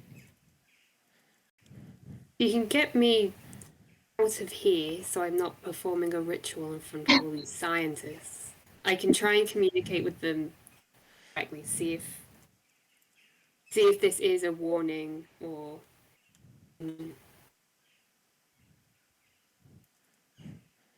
Yeah, we can do that, right? Mm. We need to go back to Ash anyway. Oh Yeah, yes. Cecil. Yeah, Ash does still have Cecil, yeah. Actually, can I take a moment to Just- like commune with Cecil and see what's going on? I think he's kind of just flitting around. Actually, it's probably not like technically like bird safe food, but she's grabbed something from the canteen and Cecil is sort of nibbling at it. And Oh. as far as Cecil's concerned, it tastes nice because this you get all the senses, right? So yeah, you have Yeah, some yeah. experience of like a Yeah. bird eating space chips, which are like regular chips but slightly different because it's space. Space chips. Chips. Space chips. So okay, cool. Just quick interruption. Quickly, we had another donation from RG. And I think it's an £8 donation. Yep. With a karaoke choice, like They're a finally like letting us choose. we choose. Yeah. The note is, I'll let you all have some freedom in the song choice for once. So that'll come in a later interlude today. Looking forward to that. Okay, right, back to it. So what's our next plan? So we go and collect Cecil. Yeah. Try and commune. Yeah. Mhm. And hang out, and maybe hang out sort of in the outskirts of the site, so we see when everyone goes back in. Yeah, and yeah. do a bit more gentle poking around, you know. So, Or aggressive. actually, pertinent question. So we're on this site and it was outside. Were there any like big fences or anything stopping people approaching from? There's probably something off fence just in case of just as like a clear marker. It's probably not kind of massive, particularly reinforced one, but it's something that makes it obvious that there is a site here, and this isn't somewhere where this isn't something you can quite just walk onto. So we could approach it from the outside. You probably could, yeah. Yeah. And is it in somewhere with lots of cover? Like, is it in part of a forest? Or... It's really near the site, so there's most of the trees around it are not like upright anymore. So like it's close enough that I don't think there's really that there's Okay. there probably is. They probably haven't bothered to actually like clear the trees, so there's cover, but you will have to like crawl for it basically. Okay. But So, if you want to, if you need that to be covered, that can be cover. If you need to like, if you plan to hide and get an approach like that. just quickly as well, just to say during the stream, sorry, this is another interruption. We recently had a £300 donation from yours. We absolutely mind blown That's by it. this. If you're listening and this isn't a mistake, thank you so much. Like, if you haven't like missed the decimal place or something. Oh my god, thank you so much. That's an incredible donation. Absolutely ridiculous. Thank you so much. And if you are listening and you didn't mean to donate 300, let us know and we'll try and we sort can something sort out. that properly. Yeah, but thank you so that's- much. And that also means that we have to do all our interlude Interludes. stretch songs. But yeah, Like- that's incredible. Thank you. Thank you so much. All right. So, where are we? Right. We've met up. Let's go get Cecil. So, Yeah, we need to like make sure we can get back to this site as well. So we'll just like keep an eye on the route it takes back to the front, I guess. Yeah, I don't think the route's that long or winding, and Cool. you're not really at risk of getting lost. Um, but, you probably don't quite bump into the next inspection team immediately. Good, good. Yeah, I think you managed to get out of the dig site safely, and then you come around to sort of Ash just lounging around with a little Cecil just sort of like almost just standing on them. They just Cecil just kind of like flitting around all over the place. Gerardi will beckon Cecil back So and just like flies back into you with a little sort of yep, into his little nest. Just sort of And wraps it tightly and is continues lounging. is Cecil happy? Is Yeah. It's just- Ash is taking good care of him? Yep. Yeah. Yeah. So Gerardi's gonna thank Ash for babysitting. Um, Oh, and thank her for also the tour of the place that she gave earlier, and say, we'll probably see you around. We're getting another tour in a couple of days of the actual dig site. So okay. yeah, thank you so much. Yeah. If you don't mind me asking, how did you manage to arrange that? Oh, we've Um, we do didn't. you want to do your lying thing? Yeah. Probably for the best, yeah. Yeah. Um, Bring up the big lies. well, the thing is, we didn't want to let you know because it's just the way we operate. I know it's a bit off-putting, but it's in the terms and conditions. But we were actually here on behalf of sort of the higher ups to do kind of a bit of an inspection, and it was great to hear from you. But we really needed to sort of get to the site, so we sort of we made our way and spoke to some of the researchers working on there. They were really accommodating. You will have been. Thank you. So yeah, that was it. It's just that it's kind of the policy to do it like that. Right, roll it. I think over the sort of sentence, Ash sort of gone, wait, sort of from like, okay, chill to, holy shit, inspectors. So, okay, they're not mad at me, they're not mad at me, they're not mad at me. So, yeah, if you roll it. Oh, sweet. Okay. 12's all over the place, huh? So, that's, which two are you choosing? I mean, I want them to believe. I don't think this is that big a lie on this. Yeah, no. That's like, Yeah. Upbeat. So, yeah, she believes it, and gives you the benefit of the doubt. yeah, I feel like it's fair. I don't think there's any new opportunities that we would make from that. I think benefit of the doubt is fine. Yeah. So, Cool. yeah, okay. Sorry, I'm just so pleased with that outcome. God, I don't know what. It's like, hello, we're dig site inspectors. We're so suspicious. What kind of site inspectors have a bird with them? Cool Look, ones. see, you left the bird for them to look after. Clearly, that's just part of a test or something. Probably. At this point, Ash just like, yeah, no, that's just a normal thing to be on a dig site inspection. Probably. Cool. I wasn't there for the last one. That seems like the sort of thing they pull.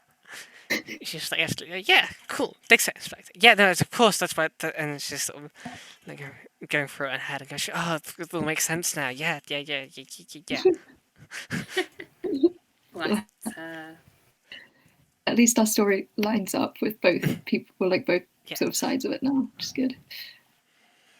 Right. So I guess we need to make our way away for Amber to do. Cool. Yep. This point, Ash might also ask, are you, if you're planning to, if you have accommodation sorted, if you're planning to stay on the ship? Oh. Oh, I look at the others. I mean, I'm just thinking about like maybe we should like scope out the landscape a bit, you know.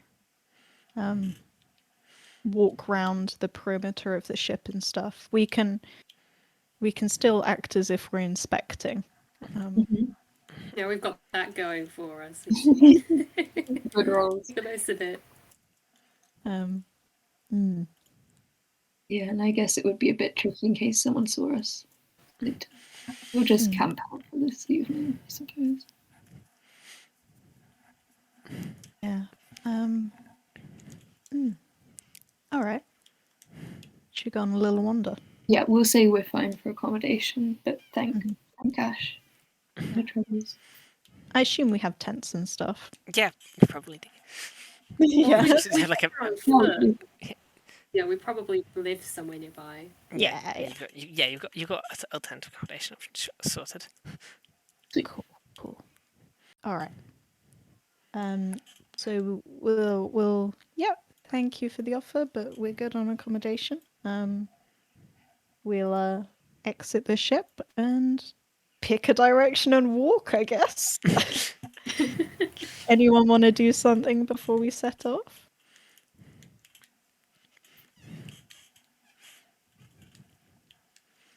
No. All right. Yeah, I'm good. Right. I see you Cool. heading out a little way away from the dig site then. Okay. So we'll walk around the perimeter. Dradi will send Cecil off to scout ahead, just in case there's anything dangerous that we need to be aware of. So she'll kind of be a bit distracted, focusing on both Cecil's viewpoint and making sure they don't fall over while walking. It's, stumbling a little bit around. It's really stuck. You guys will have to hold my hands and guide me. Yeah. So, yep, you heading way out, and then what are you doing once you're out there then? I think I want to find a good spot to start my communion because I want to kind of be close to the dig site ish. Yeah. Maximum ghostage. Maximum dosage of ghost. Exactly. It's gonna be my first roll almost 2 hours in. You gotta set it up properly. Yeah, you gotta hype it up. Right. Yeah. light some candles, some incense. You know. Actually, yeah, do you? What does your ritual look like then? Like, how do you commune with them? Oh no, I hadn't thought that far ahead. Do you just have incense, or do you have some sort of like technological equivalent? Actually, if you're, I'm pretty sure it is equipment. I probably have some things that I've nicked out of my mech, and I just sort of. You know what? I'm not on camera, but I just started trying to move my hands to explain. I think I sort of like adorn some of them to my hands, to my ears, and I sort of sit down a piece and let them enter the devices that I have. And let them speak to me in whatever horrifying screams they will probably give to me. okay, so it's the move. It's commune with the unseen. Is the move, right? It's the Yes. give a dangerous unseen a string on you. Okay, I'm sure that won't come up. Yeah, definitely. Yeah, definitely not. Yeah, don't Any worry about modifier? that. Modifier? It's just plus spirit, so no mod, no extra mod. Ooh, Oh. oh, okay, Oh no. okay. So you do get to mark experience. You got that going for you, which is nice. Hey. So I think how this works roughly is so normally your equipment's it's designed, it's because it's not really like special, it's only like somewhat special. It goes to, it's mostly them sort of possessing and interfering with like technology, and that's that's fine. That normally works for like most places where there's only like a handful of them seen at any one time, and they're mostly passing through. And so like comparative, this is the difference between like just seeing one person in the crowd waving at them and running over, and the difference between the entire crowd charging towards you. And so That sounds you, about you right. you roughly get it's sort of you start to like something you'll be able to ask, and then it gets drowned out by hundreds of voices, and all your equipment starts to like almost heat up and buzz with almost with static, and it's like very evidently like at the very least at the limits of its tolerances, and like so on the trees all the like little fungus and stuff and plant and any plant life that happens to like still be growing on the trees just sort of wilts and dies, and there's sort of Sorry. a noise loud enough that even Jazzy and Heron can hear, despite not being plugged into any of this equipment. And Cecil's like evidently very agitated and scared, Oh no! Oh and no! like the air almost noticeably gets colder. And I think the not only have you not really gotten out, there's now an unseen that's the unseen are now very very angry at you. And so Oh, good. and I think as at this like sort of final crescendo of this, through all the static, you just get the sense of like focused rage, like um aimed like almost directly at you. There's the sense of overwhelming anger that cuts through the static for just a second, and then everything shuts down. Hey. Oh. Are you okay? Is that something that a condition would be marked on? Or is that... I was going to say string, but actually, yes, a condition probably does make more sense here. It's really more no fitting. Let me just put the. I had the list up. You tell me what condition do you think fits her? As Having a angry, look. frightened, guilty, hopeless, or insecure. Mm, I think there's at least a few of these that fit. yeah. I think maybe guilty. I didn't mean to upset them, but now I feel like I've made things worse. You're trying to help, and feel like you're taking. Yeah, I think that fits. Dear.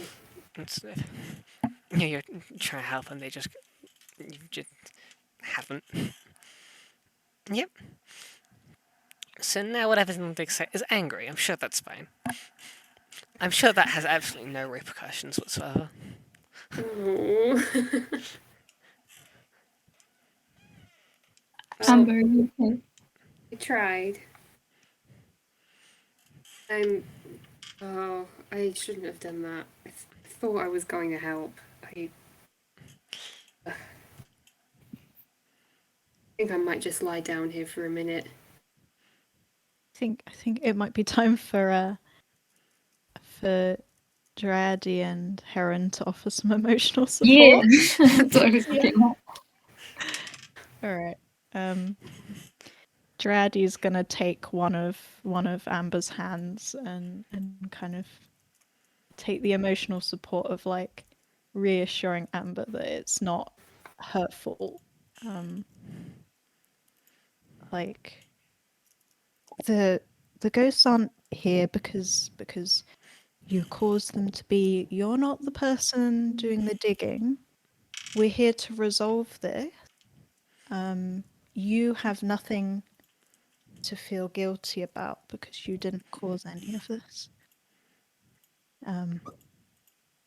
And we can do our best to help these tortured souls.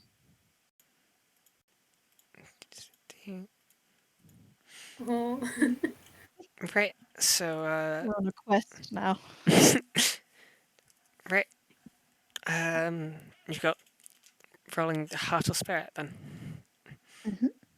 So, give me 1 sec to bring this window back up. Let's probably go with spirit because I got +1 to that. Can 2 people do emotional support, or should it only be 1? You can do it one after. Yeah. Can you do it one after the other? I don't know. Yeah, I feel like you can. You can both offer emotional support in one Oh. person. And there's multiple Down. options. So it's- So yeah, that didn't No, didn't work. am I looking at the same roll 20 as you? Because my roll It's 20 that's a 12. 12. Oh, did You- I? you're- Oh, I'm yeah. not. Oh, I hadn't scrolled down. You're still looking at the Oh, computer. thank God. Yeah, that's, Oh, you were I- looking at I- my yeah, mistake. that's quite a different. I got really upset about something that wasn't. Okay, cool. Cool. Oh, upbeat. Okay. So in this case, Amber, you choose one. And If Amber opens up to you and sort of like yeah, if which- you open up, which is which you don't have to.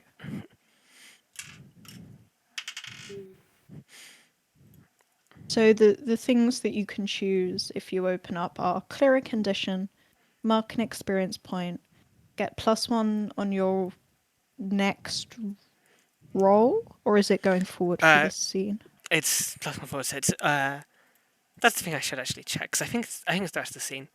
No, it is next roll. Sorry, it's Next roll, ongoing yeah. is the one that's the rest of the scene. Or gain insight from the game master about an obstacle facing one of you. Insight would be great. Also, it would be great not to feel guilty right now. It's if you open up, it's entirely up to you. I'm not gonna. And remember, like Heron can probably also offer some emotional support as well. So. Depends how this goes, maybe. Yeah. They seem fine. I might not. Yeah. Heron just like hang back at the end of the group and sort of going, don't really want to interrupt this moment. And Yeah. being like a little awkward around people, I feel. Yeah. Oh, I forgot. I could have added a +1 from Cecil as well. Just do the 13. Mm. See if it, yeah, I feel like Cecil for just hop up on your shoulder or something, preferably. Yeah. Emotional Give you a support lab. little snuggle. Yeah. It's your emotional support animal. Yeah. Oh, definitely needed. If I open up, does that mean I have to roleplay opening up? Yeah, but it's up to you how much you did that. You can abstract it as just you opening up. You don't need to like if you're comfortable with it, then go for it. But don't feel you have I to. think, considering what she's just said to me, like, I think also you know, I'm also just get sorry. Let's go off my 2 cents, which is given that they've all just like seen the thing you've gone for. I think it's okay if you just don't open them, just sort of like accept the reassurances. I think that'd work. yeah. Just accept. Maybe it isn't my fault, but I feel like it is. Oh, thank you for believing in me. Okay, Yeah. so what are you choosing then? I think I'm gonna take off guilty first, Yep. Yeah. Okay. because it's probably a good idea. And then what strat are you choosing? What are they? So I can either choose one or take a string. I'm probably gonna gain insight Okay. to help Yeah. us out. So what obstacle do you want insight about then?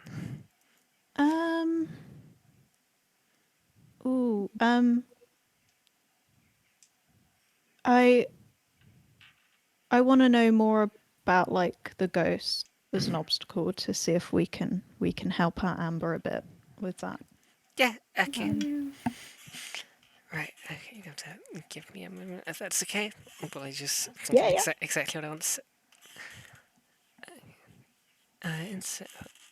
Okay.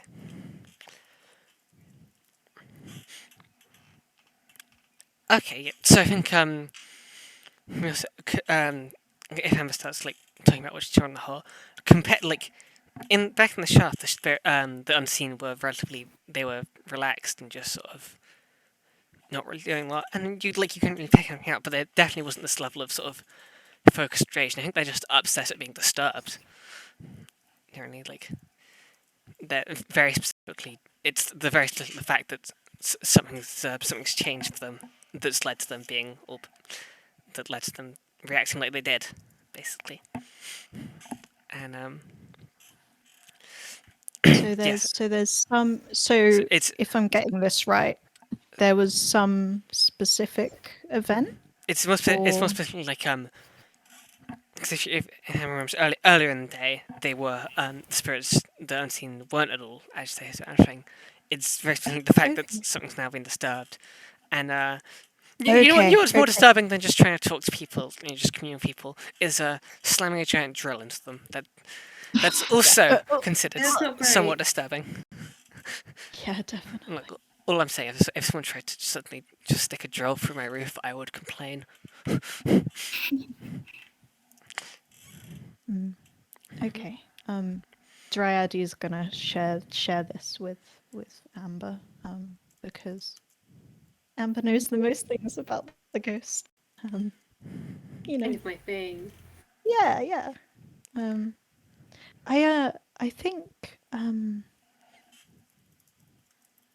I think thinking about it, the ghosts have probably been very recently disturbed by something. Given that they're close to finishing their digging, they might have dug into something, perhaps. Yeah, that's what I was thinking. Hopefully it's not the thing that hurt them before. Maybe it's something they're trying to protect. I don't know. Whatever it is, it seems like we might want to stop the drill. You can do that. You could do that this evening. Find out more and then, I don't know, hit something real hard with a sword, and I'm sure that would stop it. I do I have have a blade swords. sword on my back. It is big. It will do damage to things.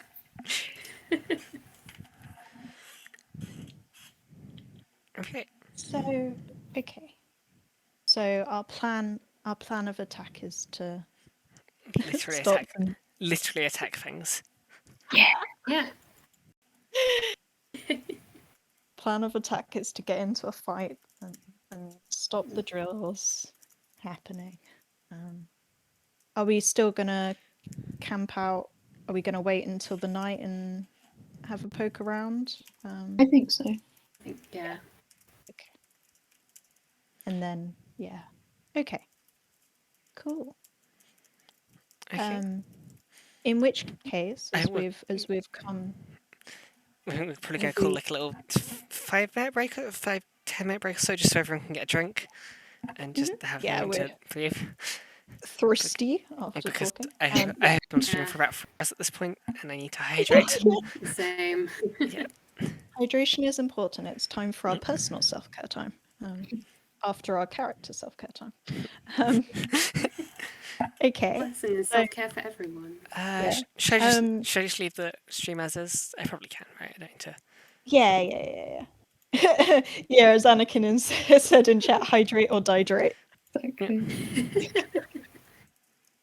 Okay, cool. In which case, I'll just read out the last couple of donations, and then I'll pop off and get some tea. So yeah, feel free to. We're actually back in 10 minutes, at 20 to 4, I think. Yeah. Cool. Okay. Okay. Yeah. So if everyone listening, we're just going to take a quick 10-minute break. So the last couple of donations that came in when we were doing our emotional segment, one from Josh saying, "It's time!" Exclamation mark! Exclamation mark! Exclamation mark! Love y'all. Also, blow high. Yeah. Oh, I just pointed to them and I'm not on camera. Yes. Four sharks sitting in Finbar and I's house setup that you might have seen earlier on the street. And then the second donation we have, another one from RG. Thank you so much. Has a little cat face in that comment, of course. And that one's for an art roulette, I believe. So yeah, thank you so much for donating. We'll be back with you at 22. So yeah, I mean, Finbar can talk for a bit if you want. Yeah. Like hold the fort. Yeah, you can MC it. Yeah. Yeah, sure. I'll MC Okay. for a few minutes. Cool. I have a new kazoo cover that I'm gonna have to practice. I'm very excited for it. Oh wait, yeah, headphones. That'll probably help, wouldn't it? It's me. I'm here. Hello. I might look like Ares on Discord, but I'm actually me. As Anakin has said, we must hydrate or dihydrate. And while Ares is hydrating, I will dihydrate. Wait, no, I'm not going to dihydrate. I'll try not to dihydrate. That's my promise to you all. I'll try to not to dihydrate. Only hydration here. But I guess I'm gonna look at chat for the few minutes. How are people finding this? That was a pretty emotional scene, wasn't it? Gosh, took a bit out of me, to be honest. And I was just watching, listening. Wow, I'm so good at filling dead air. I'm just gonna make sure that notification isn't something important. No, that's just other stuff. Cool, brilliant. Hello, am I allowed to invade here? Yeah, go for it. Hello. Hello. How are you doing, Anakin? Oh, I'm good. How are you? I'm good. I was speechless, to be honest. Yeah. It's Holy amazing. shit. 600 yeah. pounds in 3 hours. Yeah, it's like we've already gone past what we raised last year. Yeah, That's and we're supposed how- to be doing like 26 hours of this, right? Yeah, I'm exactly. remembering that correctly. We've got like 22 hours left. Yeah, that's how maths works. So, yeah. Yeah. Yeah. Yeah. We suddenly have a lot of stretch goals to do at interludes. So we'll be spreading those out over the next. I think we're going to do two. We're going to do the food in the next interlude. Then we've got two correct. shorter interludes, so we don't have time for the board game. But we'll be doing wheel spins and kazoo covers and all that sort of stuff. Mhm. And then I think we've got time for Sol and I designing a board game later this evening. I can't remember when that interlude is. I don't have the timetable on me. I have the timetable up. It could either be 8:45, which Mhm. is not the interlude, the next interlude, or the interlude after that, but the interlude after that. Or it could be 10:15. Depends how late you want to be doing the board game, and Sure. depends if you want to be doing it later to make it even more. I assume, nonsensical. like, I haven't talked to Sol about this, but I assume we want later. I think later makes sense. As late as possible, right? That's how you get the ridiculous board game stuff going on. Also, the latter of those is after my TED talk, isn't it? I think it is. No, the first one is after the TED Talk. The 10:45 Oh, even one. better. Okay, cool. Either of them then, because my TED talk is about game design. So the We'll be have relevant. perfect context for it. Yeah. Yeah. We'll get perfect context for it. Exactly. What else is there to say about this? And then I think the makeup stream will be sometime tomorrow, because we need a proper half hour. Doing that in 15 minutes would be even more ridiculous than doing it in half an hour. So yeah. Yeah, I imagine it would be ridiculous to do it in an hour, let alone half an hour. Yeah, So exactly. I'm very curious to see what Jamie will do. Very, very curious. yeah, maybe we've got some secret skills that maybe we get to know about. Practicing and now can speedrun it. I mean, the That would be hardest awesome. part is the eyeliner, right? Oh, yeah. Yeah, I have a little bit of experience in that, and I know how difficult that is. I mean, I do have hooded eyes, which doesn't help, but Yeah, that's not in the slightest. Yeah, I suck at drawing the lines in like some sort of sensible way. yeah, and then it just gets blotted, and then it gets It gets shuffled onto your brow, I guess. I Yeah. don't You think just it's accept technically part of it. your eye. But yeah, you just go roll with it. Yeah, just wear it. Just be the change you want to be in the. If I've Yeah, learnt sure. anything from the 1 or 2 makeup streams / videos that I've watched, you just keep going until it looks good. Yep. Yeah, that sounds about right. Yeah, seems good. Oh gosh. Oh dear. And we've got a lot of wheel spins to do, but we'll Got a lot sort of wheel those spins. bits. We've got a lot of kazoos and I think we've only got music. one outstanding kazoo right now, but lots All right. of we've got one karaoke as well, and I'm not sure who's going to do that. We'll see. But it's our choice of song. Oh We my can god. choose anything. I'd love to steal that karaoke bit, but like Honestly, I'm happy with you taking it. I'm not sure I don't know whose decision it is, but like, yeah, you can. I'm happy to not decide what song it is. I'll sing it, but I don't want to decide what song it is. Yeah, that's fine. Yeah, you take it. You're the president. You show us how it's done. I'll show all of you up. Good. Pull out my grade 8 singing that I definitely have. Yeah, definitely. That's definitely not Sol and not you. No, never. Not at all. Nah, who'd do that? Ridiculous. Oh dear. I'm genuinely speechless. This is it's absolutely mad. Yeah, it's crazy. Like, so what have we unlocked? We've unlocked the 3 interludes, so that's all done. So Mhm. now we're doing after stream stuff. We've unlocked the extra RPG, which is Adventuring with Pride 2, which I'm very excited about. As was mentioned in the introduction, Adventuring with Pride 1 was such a huge success last year, and the only reason we didn't do it, or the only reason we didn't do it this year, is because Alex and Jack couldn't make it for the weekend. But now they can do it at a time that suits them, and we can all stream it and be like, "This is so cool," because it's just a very exciting thing. Yeah, because we obviously need more RPGs in our lives. Exactly. And I mean, at the rate we're going, if we extrapolate, we'll get the Monsters on a Cruise Ship, right? Yeah. 600 quid in 3 hours. That means, what did you say? 26 hours left? No, 22. 22. 22 hours left. That's like 7 threes are 21. So 7 times 6 is, oh god, why am I doing mental maths on 42. stream?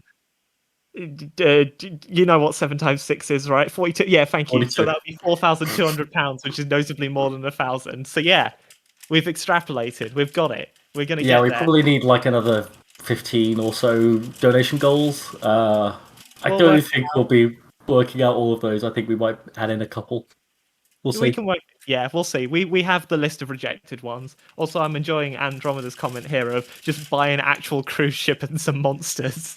I mean, we're not making profit off of this. We can't actually No, use the it's all money going for to anything. charity. But maybe Mermaids has a cruise ship lying around, right? Maybe. You never Maybe. know. Or at least like a cardboard cutout of one. Maybe. For some reason, I doubt this, but Cree. Yeah. I don't think so. Oh god. Oh god. What time is it? I've got to make sure that I'm not that we're not. Oh, we are digging into Mermaid's time. Not Mermaid's time. Lesbians time. Because I read Are the people back? or donate to mermaids, but I think we've successfully emceed our way out of a paper bag.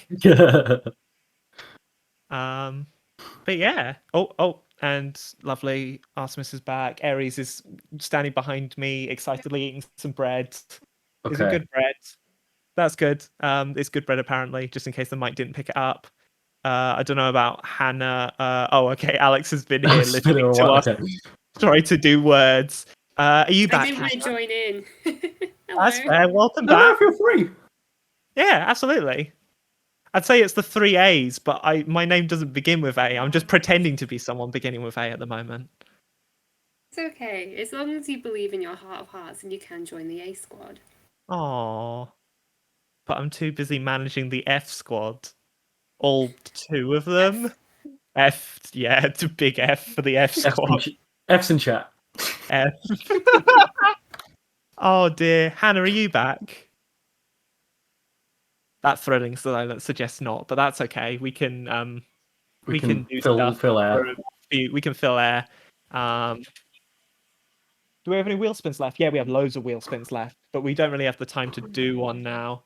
I think off the top of my head, we have 4 wheel spins, and we still have the origami to do from before. So we will probably we can probably do 2. Well, origami takes a long time. Drawing a Pokemon from memory is fairly quick. Jurassic reading can be fairly quick, and the Jenga will hopefully be fairly quick. Fairly quick because whoops, I will fall down. Whoops, I'll make the tower fall down. The real monsters were the friends we made along the way. Yep. Hannah's typing, which means hopefully she's just responding Yep, no, to I RG. am also Hopefully. back. Sorry, yes. Oh, wonderful. I That's did say, okay. I did say That's okay. NPC, yes.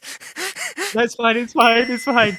In which case, shall Anakin and I let you go back to your RPGing? Yeah. Yeah. That sounds like a yes. It Okay, varies, cool. It varies. If not, we can Fun all. keep I'm going to time. pass the headphones back to Aries. Okay, cool. I need to Enjoy the rest of the disappear. session. Goodbye. Back Have into the fun. voice. Bye. Here you go. Cool. That's that. I am back. Yeah, if you hear the dulcet tones of kazoos in the background of my mic, you know who that is. Yeah, Cecil, practice right? makes perfect. Sorry if the woodpecker makes you sound. You see? Yeah, that's the well-known sound all birds make. This is where we should give birds kazoos. Oh, definitely. Stressful. Right. Okay, so when we left off, just sitting outside making a plan. If I can remember correctly, the plan of action was sneak in and hit the drill with a sword. Yeah, It was it's a good plan. Yeah. so I have to check something real quick. Okay, so yeah. Anyway, so what are you doing? How are you planning to go about just sneaking into her?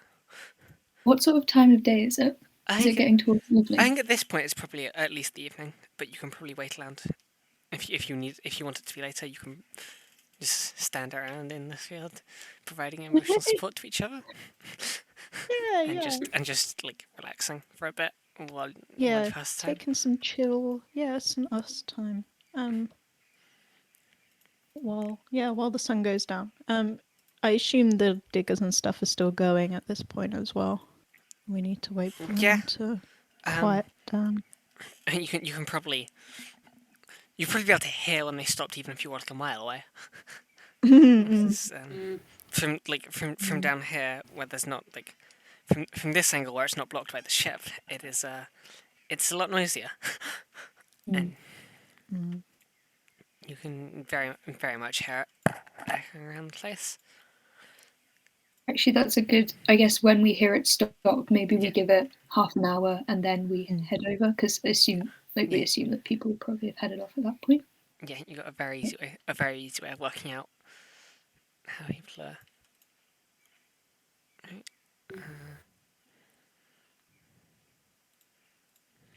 Okay. Should we go around and just say what we're doing for the next couple of hours? Yeah, how your character's passing the time. Yeah. Who wants to start? I'm probably still recovering from that whole this business. How it goes situation. Yeah. Having a nap or something? Yeah, probably, or at least lying, staring at the sky. So right, I want to check something on roll 20, but I don't want to make obvious to the stream that I'm checking something on roll 20. and I don't think there's any way for me to do that. So, actually, there is a 90% easy way for me to do this. It's that. Of that. Yep. Okay. Okay. Cool. All right. Great. Don't worry about it. GM noises. Don't Yeah, worry you about know, it. Don't worry about it. Not worrying at all. Don't worry about it.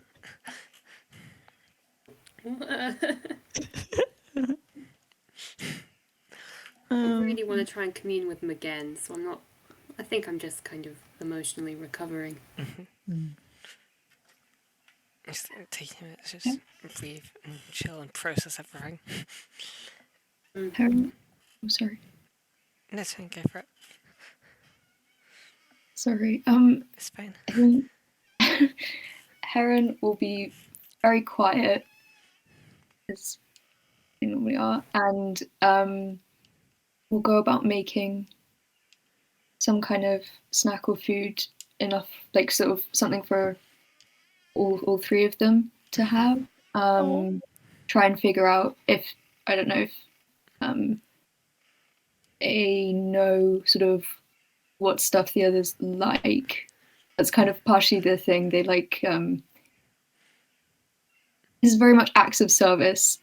They're kind of how they express feelings. So hopefully they have kind of an idea of what foods maybe the other two like. They don't want to ask. They'll just do their best to figure it out and make something. And I'll put up one on feelings as well. Or Yep. thingy. But yeah, we'll do that. And sort of hand it out to the others. Again, kind of silently, just sort of pass it, especially for Amber. Don't want to disturb. So, what does Heron make, and did the others actually? Is it actually what the others like?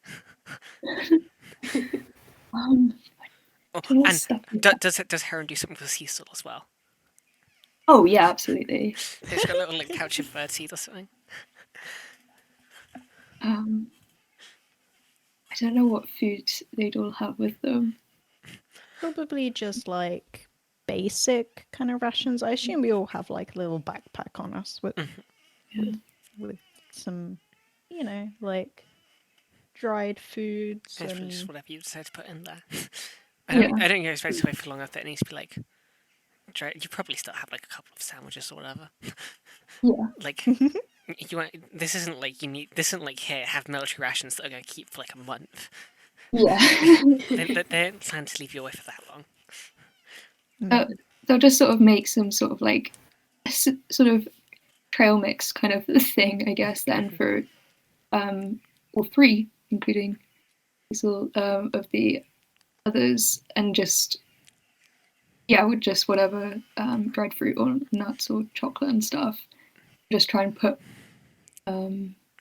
ratios that they think would work for each of the others of what they might like. I don't know. Yeah. Heron, well, yeah. Does Heron do anything for himself, or is it just for the others? Heron will have whatever's left.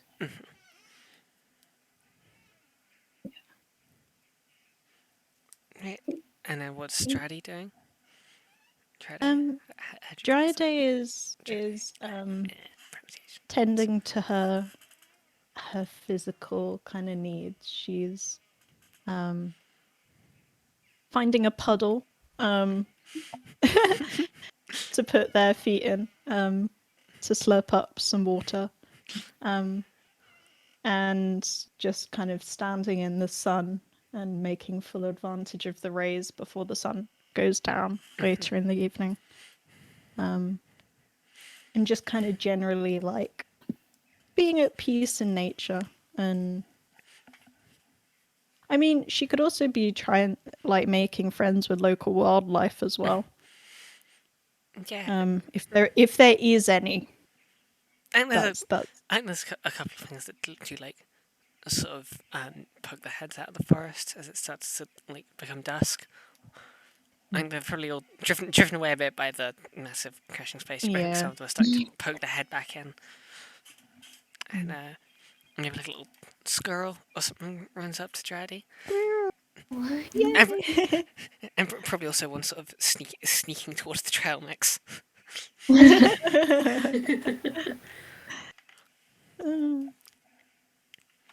Emma probably isn't eating that much yet, so the squirrel's probably in full advantage. Yep. For sure. Cecil and the squirrel will have a little fight over over the supplies. So yeah, that's Dravi's. Oh,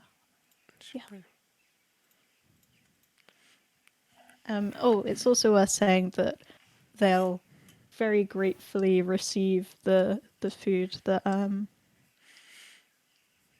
Heron passes round, because though she doesn't need to eat, because she, well, photosynthesizes, she can eat, and like they enjoy kind of like the kind of trail mix style stuff of like nuts and dried fruits and like, you know, nice natural foods. They'll leave behind all the chocolate pieces.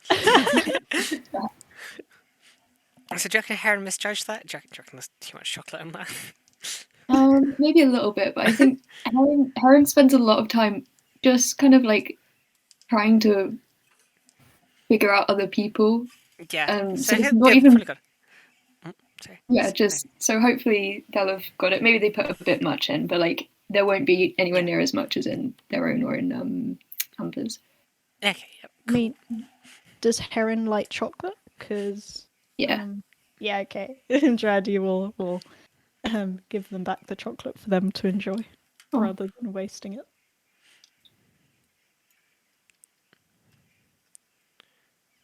I think Amber would probably be eating more of this, but they're still a little sad.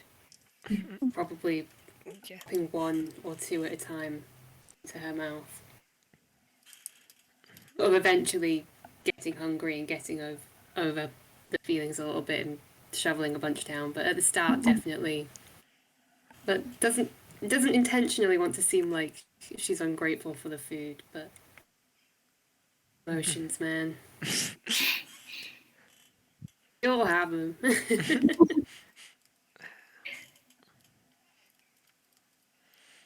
Yes. Just quickly before we move on to the next part of the scene, we had a £20 donation from Samantha, just with a little heart emoji in the comment field, and that was for a karaoke with no song choice. So we get the choice. Thank you so much, Samantha. We really appreciate the donation. Cool. All right.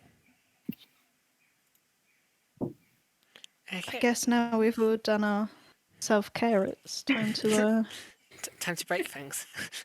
yeah. Cracks knuckles. So there's a fence up around this place, right? Yep. So is it easy to climb? It's probably easy enough to climb. Not necessarily easy enough to climb quietly. Although I don't think you can see anyone in the site. So it's pretty easy enough to get in, but if you need to get out in a hurry, you probably won't be able to do that quietly without difficulty.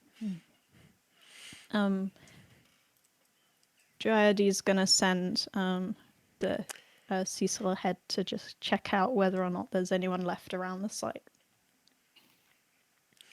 I think this is sort of floods over, and I don't really see anyone. I think the site is pretty much empty. Okay. Hard hit goes from the left behind. Everyone's heads off. All the machinery shut down. Who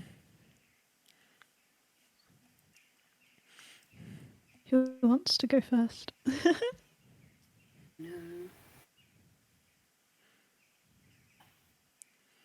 I think Drady will offer a leg up to anyone looking to climb up. She's quite tall, being a tree. Trees are known for being tall. Yeah. So she'll help people over the fence. Okay. Yeah. So you get inside, and the machinery's quiet and stuff. And so, what's specifically your plan for breaking the trail? Is it just go at it with a sword? Well, we wanted to collect a bit of information first, so I Okay, guess. okay. Just Make So- sure breaking it is totally the correct thing. Also, just like getting info before we break it, because it's hard to get info from a thing that you've something broken. destroyed. Mhm. Well, we have the password. Yeah, that's what I was gonna say. We go over to our dread. Because Um, to us before. Are either of you particularly good at tech? I think I might be the best at tech story-wise. I don't know stat-wise what I'd need. Gerardi's gonna pass the clipboard over to Amber and encourage her to, you know, Do the tech thing. do the tech thing. Gerardi is not good with tech. Let's put it that way. She prefers more natural methods. Okay. Right. So you're just putting the password and going for it all. Yeah. So what is your field of knowledge thing from talk nerdy to me? Right. Is it just like tech and computers? Okay. So Jeff, I don't think there's any reason to make you particularly roll for this. You have the password, and they're not particularly concerned with IT security. They didn't really think anyone was going to come in. That's a shame. They didn't really think anyone was going to come in and hack all their stuff. We're hackers now. Yeah, you have become Should know hackers. better.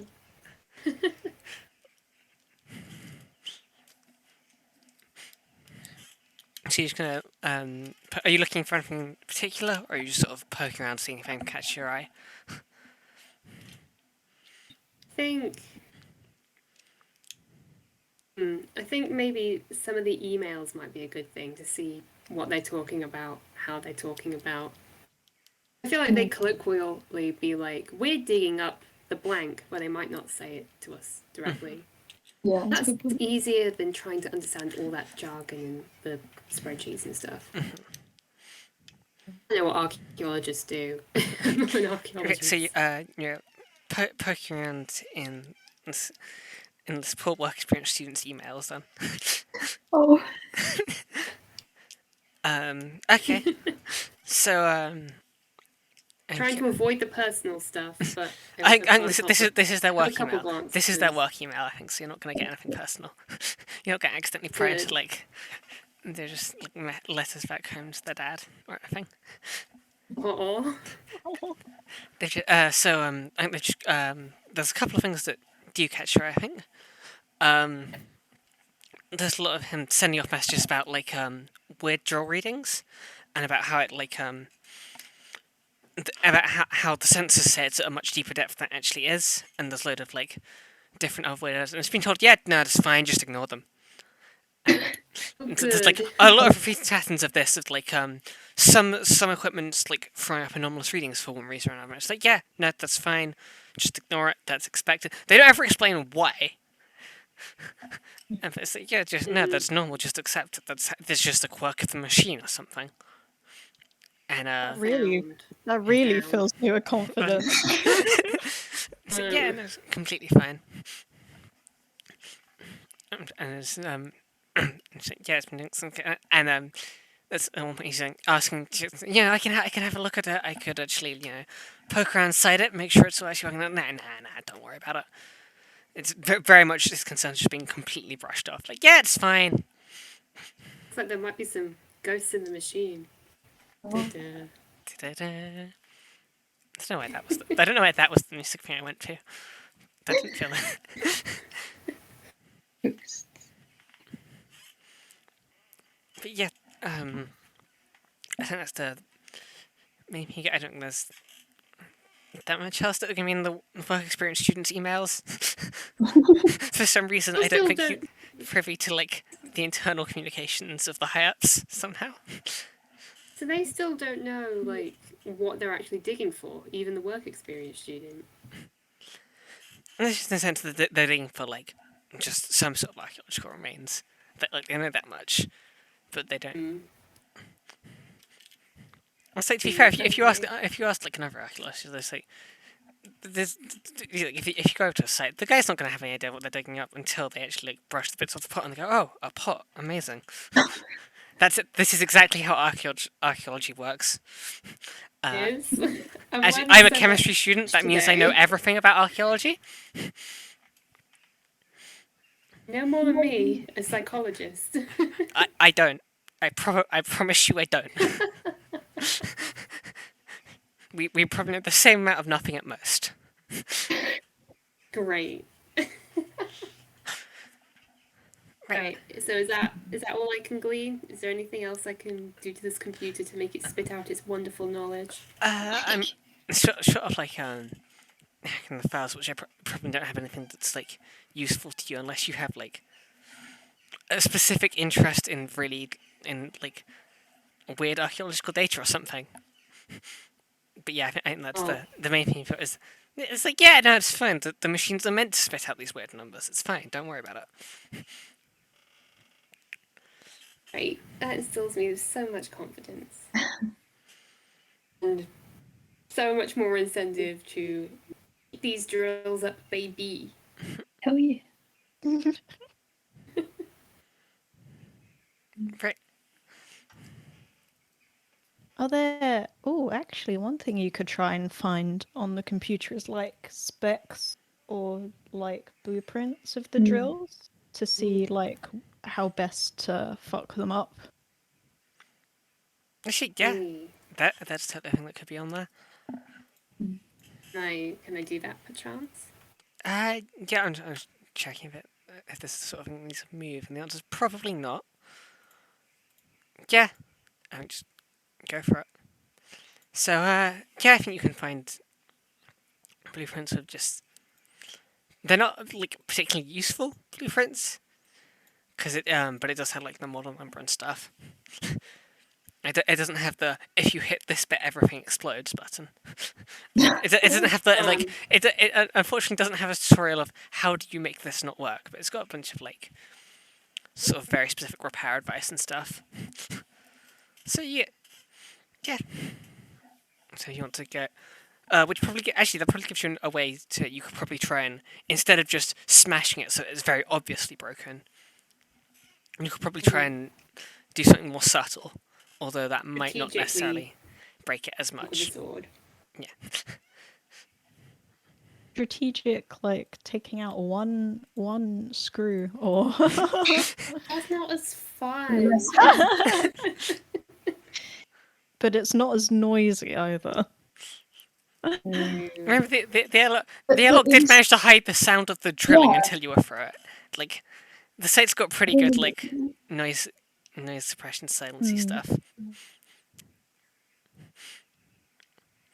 Maybe if we wear the noise cancellation stuff and we can't hear the stuff being broken, then no one else will. That was literally what I was thinking. God. Oh, good. Great minds.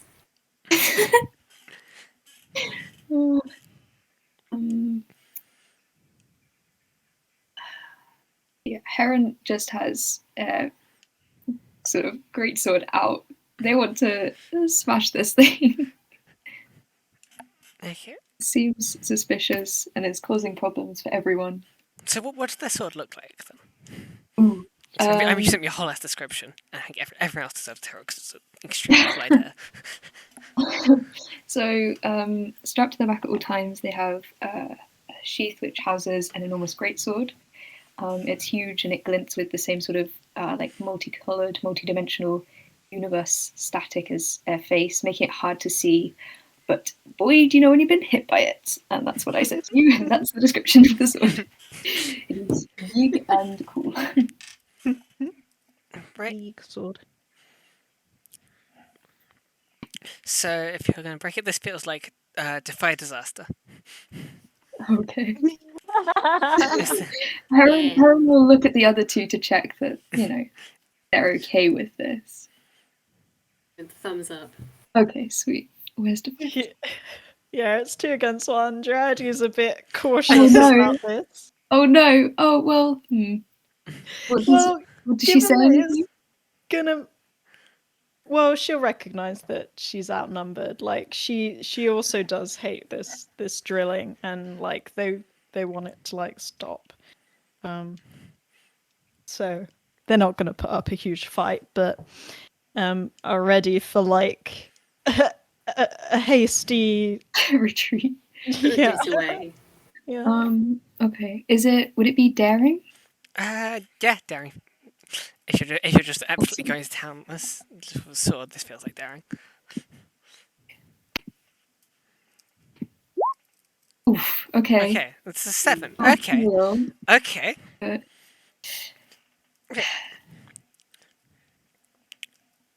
Okay, it's hard choice or successful sacrifice. Okay. Either here's the offer. Mhm. Either it's like just heavily protected machinery, or your sword can't smash it, or you manage to break it, but you set off an alarm. One is way more fun to play. Oh,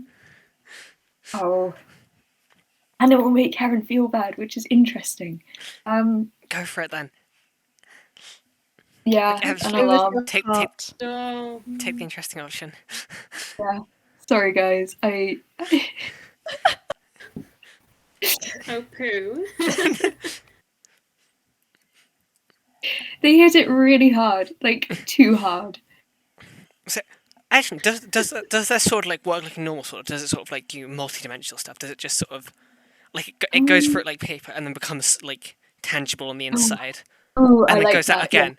So there's like Yeah. on the outside it looks like nothing's happened, Yeah. but on the inside it has just been carved in half. Yes. So you hear this like sort of slow thud and like whirring of something as like everything inside just collapses. And then do you have did you put the air protection on the end? Or is this alarm I gonna don't be? think so. Probably not. So you can probably like there's the alarm goes out and drills it first, but then you can also hear sort of it's like the really loud blare, and then there's a much fainter one from inside the ship, and sort of you can hear them going on and off with like a slight time delay between each other. And you're now standing in front of the smash drill with a very loud alarm going off. Pertinent question. There are multiple drills, right? There's Or is there one main one? there's one like the big one they're using to drill the shaft, and then Okay, they've got okay. a bunch So of other yeah. equipment that just Okay. scans and stuff. So you have Cool, broken- so we don't have to go round and break like 2 more. Awesome. I think it's time to hightail it out of here. Yeah, Heron freezes and goes, I'm so sorry. I'm sorry. I thought It's alright, it's alright. Think No about time it for sorry. later. Let's go! Zoom. run. Right. Okay. So are you playing to hide, or are you just like running back through the fence? Oh, I guess. Get to the fence in time, or like I mean, you don't really have a clue of how long you have, Oh, but Yeah, it's the okay. fence. Right. The fence isn't too far, but the issue is it's then relatively open. Like there's Right, there's I fallen have- trees and stuff, but there's not really like I have an idea. If there's we're no safe still way on to a make it. ship, it's a wooden ship. You communicate with the tree to make it like grow a little bit to hide us behind and to keep us safe. Ooh, that's a good idea. Yes. Let's try that. Although that being said, hang on, let me have a look Oh, at my character sheet because that's there's the- one. That's the thing where if it's rushed, Yeah, it's yeah. like Um, yeah. If you attempt this roll, remove rushed or distress to the point of having three or more conditions. oh, It works above briefly, but afterwards the face of the creature will fall dead and barren. Which probably isn't the entire tree in this case, just No, it's so not- massive, but it'll be. just a little part of it. Yeah. Um, And she yeah. probably isn't. You don't have to do this. It was just a thought. We'll do it because we're under pressure. We probably can't make it out and hide in time. This is Yeah, that's probably not really. Yeah. yeah. Okay, for it. so I roll spirit. For this, Um.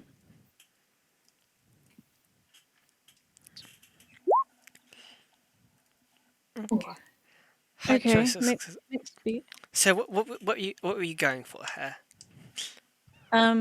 We're gonna alter the kind of like behavior of the tree ship, so that it like moves a branch down to kind of like Just create a little bit envelop that's us okay. So you're off. just off. having a little bit that's sort of tucked away. Um, yeah, to Okay. hide us. So I think whatever alarm system this is probably something that's relatively stressful for the tree as well. Mm, So I feel like it's like it will manage to hide you like completely and well in like a way that no one's going to notice unless they've been keeping very careful notes of like where the tree is and stuff. But I think it's also going to be like trying to like commune with this panic tree is going to be quite a stressful experience. yeah. This- Yeah. And the trees, especially since you're like doing it so quickly, just hide us. And I feel like I feel like the tree is probably going to hold a bit of a grudge. Because I think it can put two and two together. I think it works out that you set off this alarm. Yeah. So I think it will hide you, but it's got like It's you for and- your own good, tree. it's like it's a sense of I'm not sure whether it's more the sense that you owe it one, or just the sense that it now has a grudge against you. Yeah. I'm sorry, tree. Now the question is, can you see out of your hiding place? Probably not. No, it's Okay. wood. So yeah. Okay, so, So we're it's just not like a bunch of small branches. It's just like No, yep. just Okay. a chunk. Yeah, there's just a chunk of wood that was definitely always there. Yeah, 100%. So how odd does it block the sound? We're just gonna have to be real quiet.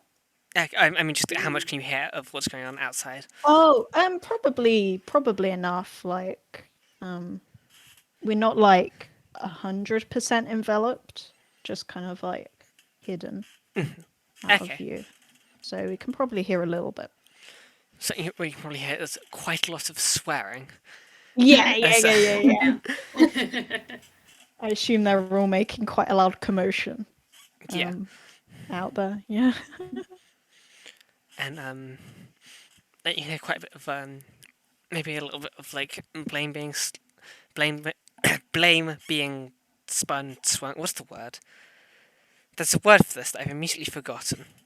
Yeah, what's the point is? Blame being placed. Yeah, that works. I mean, I don't know what I'm looking for, but it is the word that gets across what I mean. And there's a lot of them all getting and just trying to work out what the hell happened. And I think for a minute they're just trying to work out why the alarm went off at all, because of course there's no actual mark on the drill itself, because the sword just went in and out. But there's very obvious that there's like something, and then they start doing checks on all the machines. Like you can hear that quite nicely because they're just literally just taking them apart to work out what happened. And you can probably hear when they get to the drill, because the swearing probably gets quite a lot louder as they realise that this extremely expensive piece of equipment has just sort of it has undergone a being stabbed, and it's now sort of just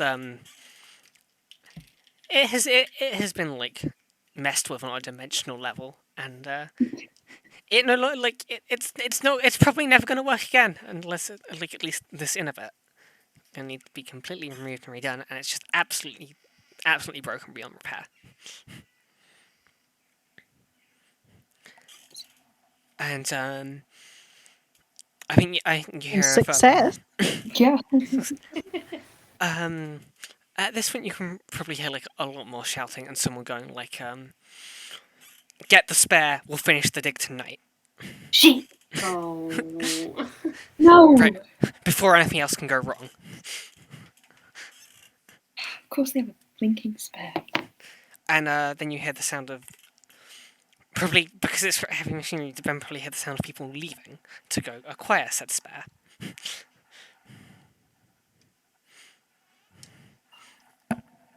Have to act now. And trying to mobilise as many people What the as hell do possible. we do? Do you want to send Cecil to see if he can see if everyone's gone? It Yeah. probably left guards. Good idea. Good idea. Gerardi will send Cecil out to go and have a peek. Just keep your eye on them. Okay. I was about to say I recognise him, but the only person who's seen Cecil is Ash. Yes, yes. Yes, it's that they can't It was my plan all along.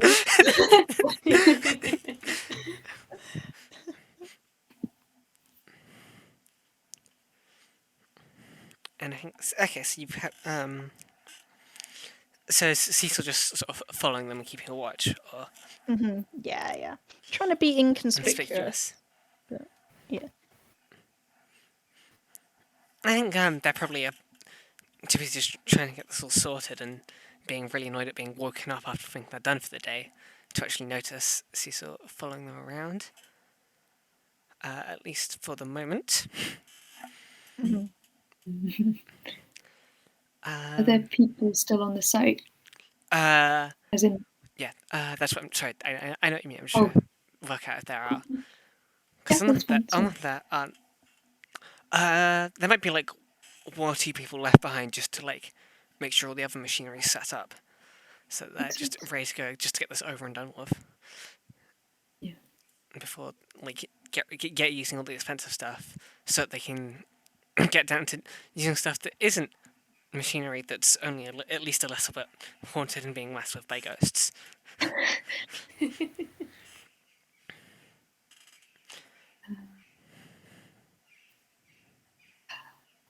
Shoot. And Thinking about ghosts. Do you think there's any way we could get them to stop doing the drilling of their own accord? Like, if we left, now they're all out of the room. If we messed up the room a bit or left like a ghostly message, it would freak them out.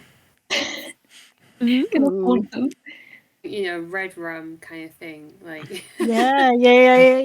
I should think they've awoken something, which I mean they're about to anyway. But don't. I don't know how we go about this, but Anyone want to donate some blood and paint on the fence? I mean, Heron would, if that's the plan we're going for. Heron feels bad about this situation. do you have like, what does your blood look like? Ooh, What yeah. a good yeah, question. well, does It might not read as blood. but it probably doesn't look like particularly pleasant and settling. Right. Like But also, if it's ghosts, maybe that's like ties That's in. good. yeah, it's just like Spooky. Ooze. Yeah. I Not to don't know. call your blood ooze. I would insinuate. I don't know what colour. Interesting. We'll find out if we do this. I'll come up with something.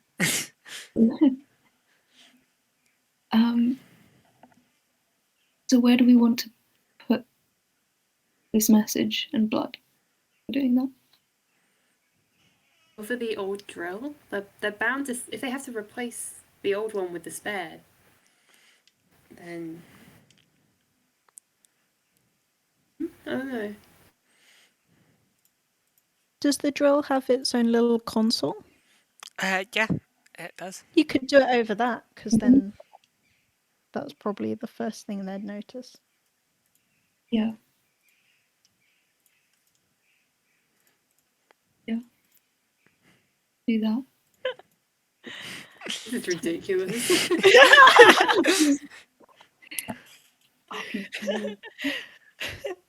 break the drill and make it look like ghosts stood up.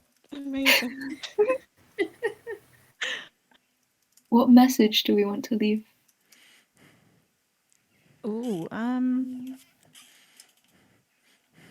does Amber have any ideas, given that?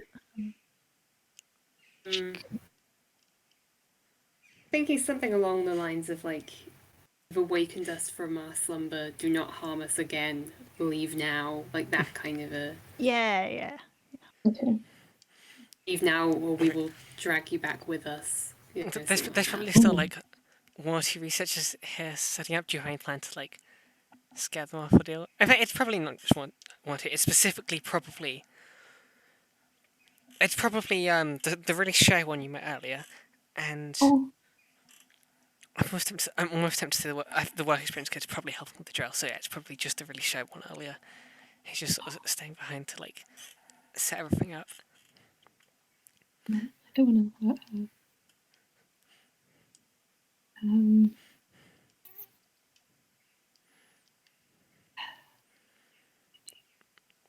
You've probably got quite a bit of time. Like they're having to like go a long way. Like you can see through Cecil, they're having to go like a long way up the ship to get the drill. So you've got a little while. Maybe we cause a distraction. One person causes a distraction, and then two people do the setup. Or vice. Or I mean, I could stick Cecil on her.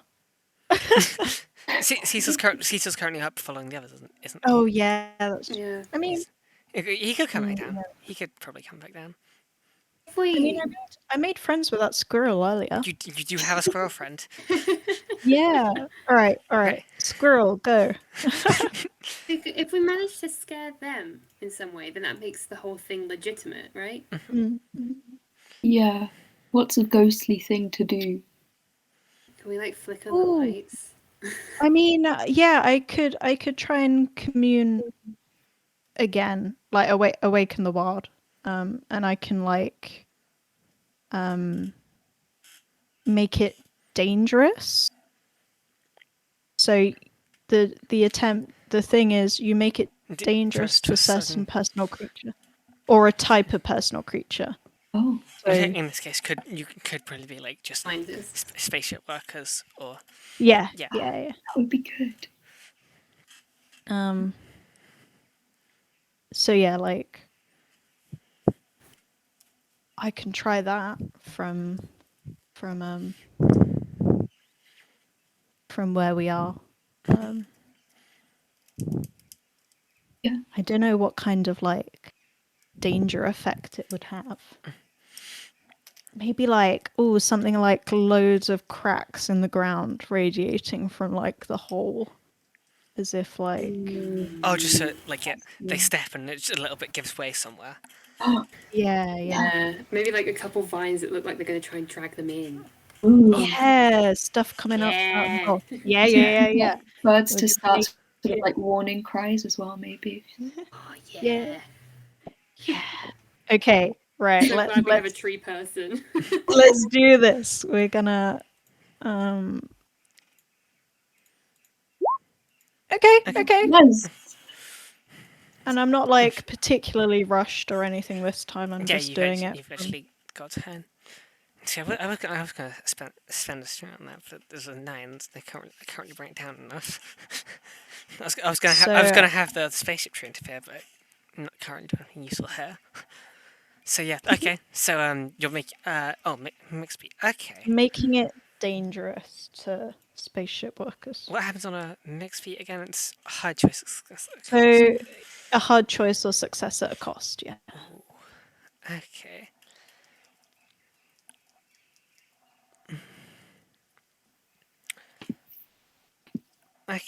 Okay. I've got at least one option here. As you can do this, but combined with like the effect of the spaceship impact, it's going to like permanently do some degree of damage to the surrounding ecosystem. Oh. Because the ground just already has spaceship crashed into it, and now you're trying to do even more stuff to it, and it just wasn't meant to be manipulated this much.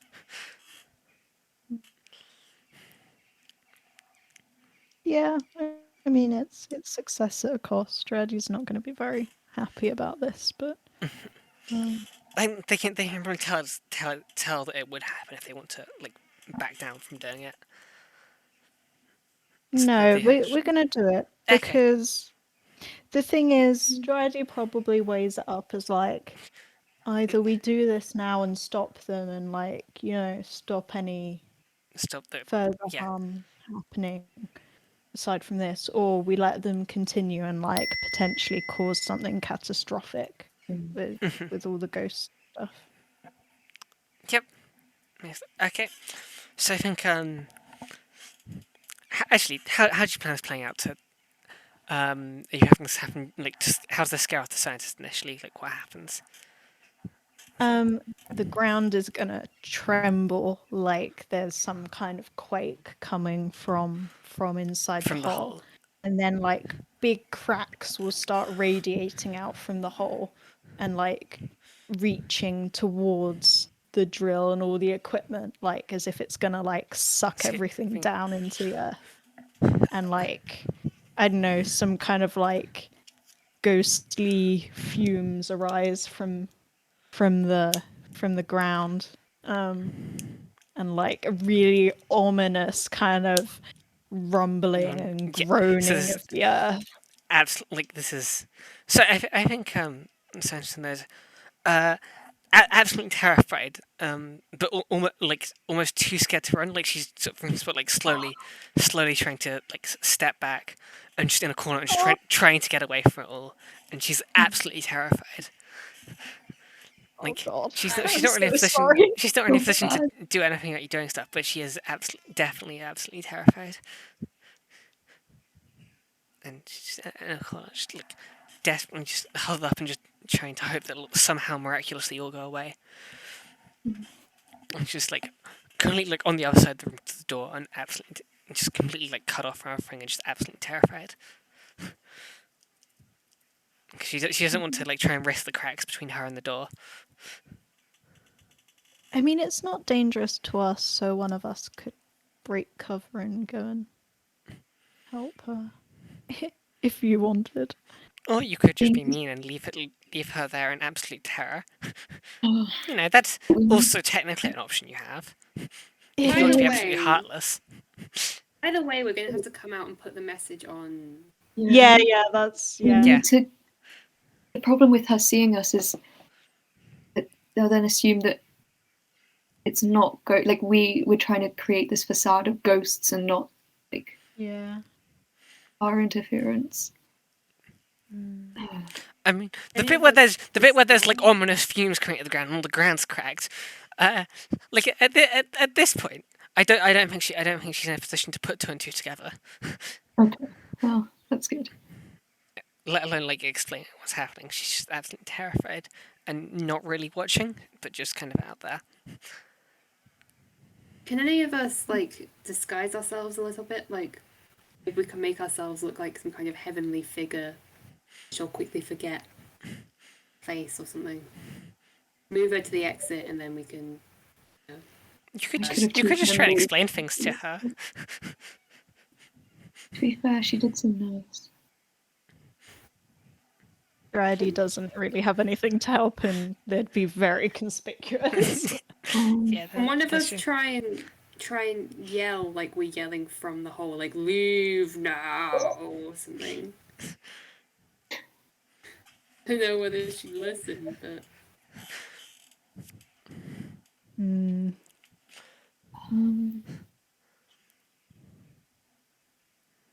Or I go over to her and tell her that, like, explicitly that it's some kind of ghostly thing that when we were here earlier, we realised and we came back and we were too late and now she's got to get away. Something like that. Yeah, you could do that. You could. I mean, Heron could use a lying ability. Yeah. And just kind of like, tell her to get inside and get away from everything. Right. Do you want to do that? And then while I'm doing that, you two go and sort out the message, because we still need to do that because the others won't necessarily. We need your blood, right? Well, you can take the blood now, because that's I'll just look even more fucked up when I go to over to her, which will scare her more, bless her. But will probably be more convincing. Time to get some blood, folks. My sword is not good for delicate blood work, so someone else is gonna have to do this bit.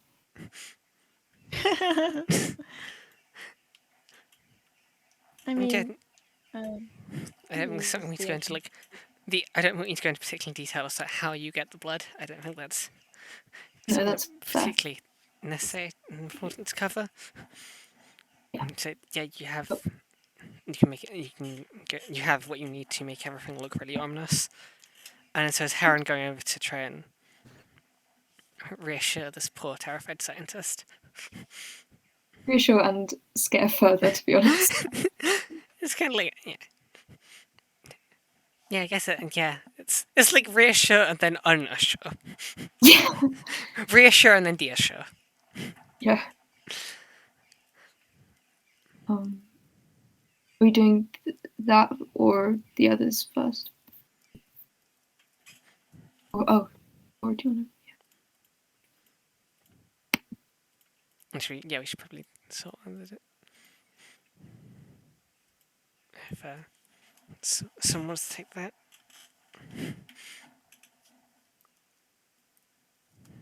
Yes, first we do have a brief moment between blood. We have another £5 donation from LYC. Thank you so much. Just simply the message: spin the wheel. We'll Yeah.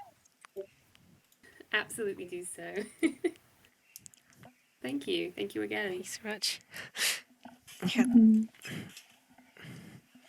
Right. Okay. So, which bit are we doing first? Are we doing the deassurance or the?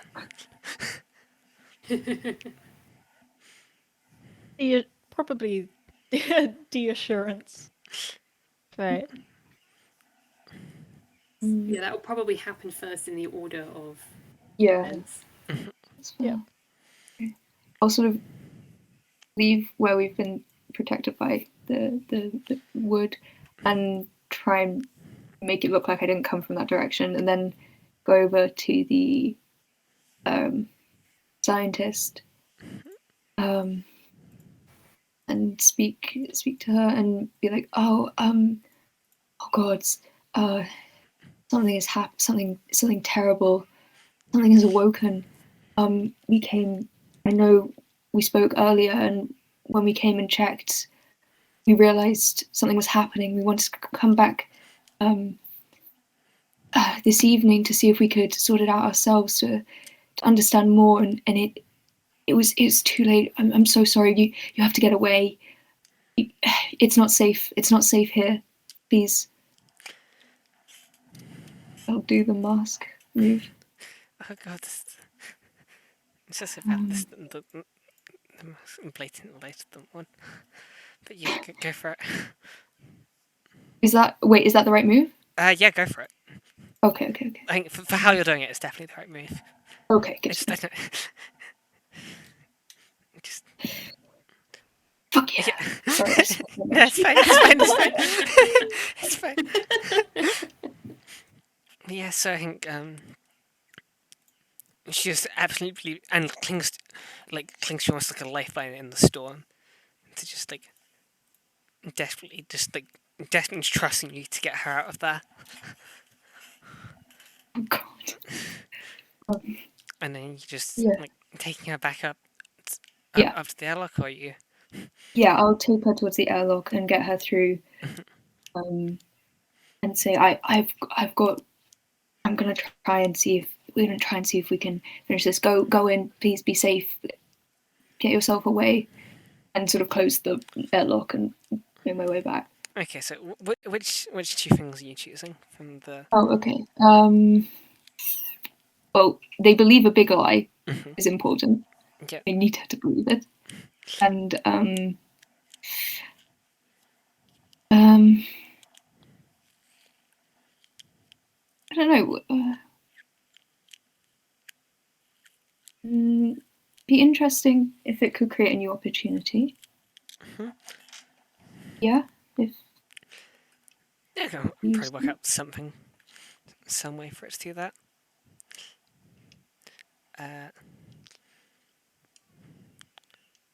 Oh, actually, I know how this creates a big opportunity. Like before you, like as you're like carrying her across, she finds something out like really weird data from the sensors like down in the shaft, and like something is happening down there. That's definitely Dun, correct. dun, dun.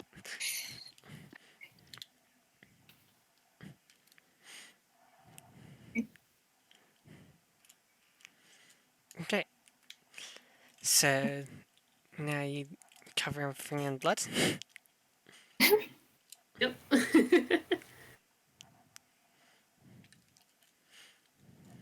I guess after we see that the assistant is gone, sort of trot on over with however we've contained the blood. I don't know, but I guess we're trying to write some kind of message of, you have awoken us, leave or we will take us down, take you down with us. Yeah, Okay. something Something suitably ominous is going. Basically saying leave and don't come back is what we want to communicate, not Everyone- investigate what is going on here. yeah. Yeah. It's like, like- trying to write the nuclear hazard warning, but all you have Yeah, is blood. that's exactly what I was gonna say. There is no honor here, whatever it is. No great prize or whatever. There's no esteemed deeds are commemorated here. This is not a place of honor. This place is not a place of honor. No highly esteemed deed is commemorated here. Nothing valued is here. What is here was dangerous and repulsive to us. This message is a warning about danger. Great. Okay. Nice. So yeah, I think you can just. Are you just doing the console keyboard, or are you going like? Are you trying to cover everything? Like how targeted are you? Console keyboard, maybe the side of the drill as well. Okay. We get some general splatters if we have leftovers. So making it like extremely evidently ominous. Yeah, basically. Yeah. This is like this is the sort of thing where you'd walk on and go, a horror movie, and then you either turn around and leave, or you're in a horror movie and you don't. I must say, I love how we've got this game, Thirsty Sword Lesbians, about fighting with swords and like making friends with other people, and all we've done is the sword once. We made a horror scene.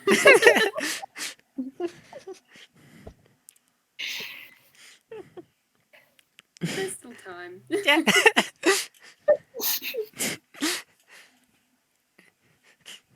Right. Okay. So, what now that you've got this all completely smothered in blood? Actually, we should probably check in with Cecil and the drill grabbing team.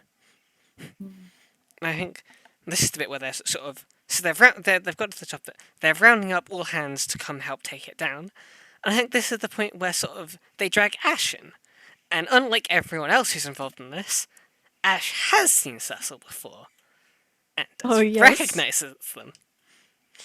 And is at least a little bit very confused as to what this bird is doing here. And I don't think they're doing anything, but they're like, you can see on their face their confusion. Quick, we need a Dreddy will direct Cecil to go and like I don't know, cuddle up to Ash as like a little Distraction.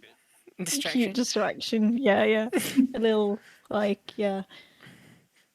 So Ash just sort of goes here and pets it. And it's like, are you lost? Come with me. Come on. We'll find your Addy. And then Cecil sort of hops up, and everyone else just looks at her like, why are you cuddling up to this bird?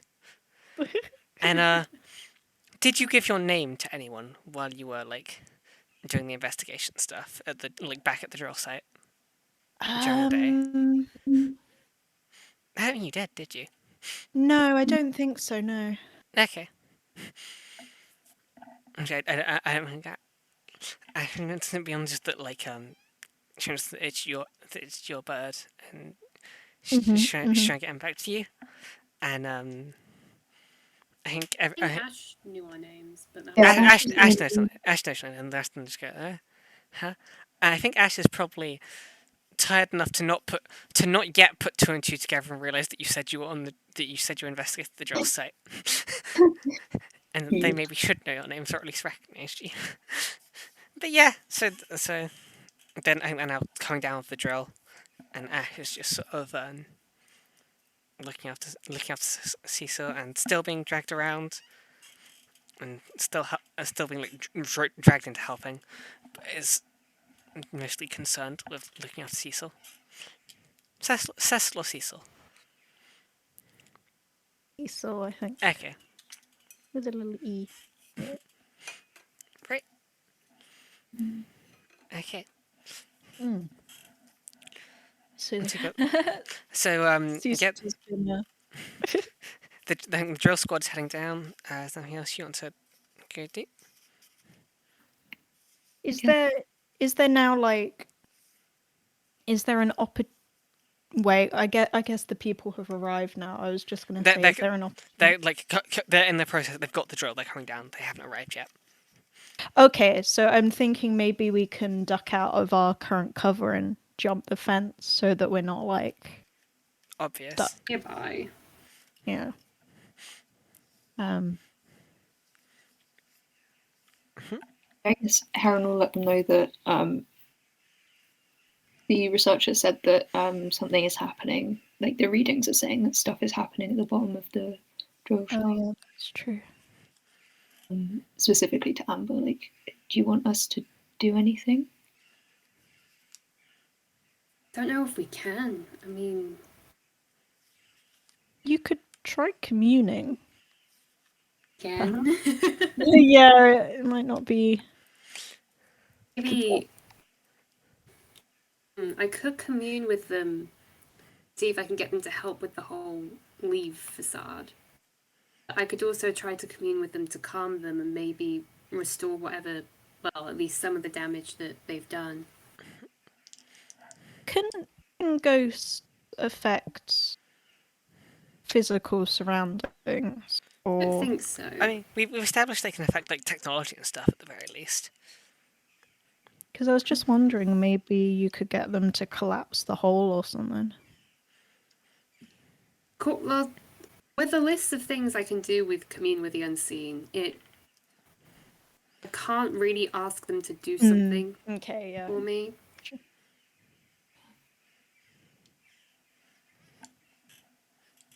Can temporarily alter the unseen nature of a place, which maybe might count. Can you Yeah. make it so that other people can see the ghost? Ooh, that's a good idea. I'm gonna say yes because it's cool. I'm gonna say yes. That's absolutely something you can do. Because then you could make it so all the ghosts are visible, and then they come down with the drill and they see all this blood and all these ghosts, and they're like, "Oh shit!" Whoopsie. Shall I give it a roll and hope that I don't do what I did last time? Yeah. Fingers crossed. Let's go for it. On my 2 in spirit. Don't let me down this time. Great. Okay, so Danger Seventeen has 2 strength on you. Oh no! Okay. Okay.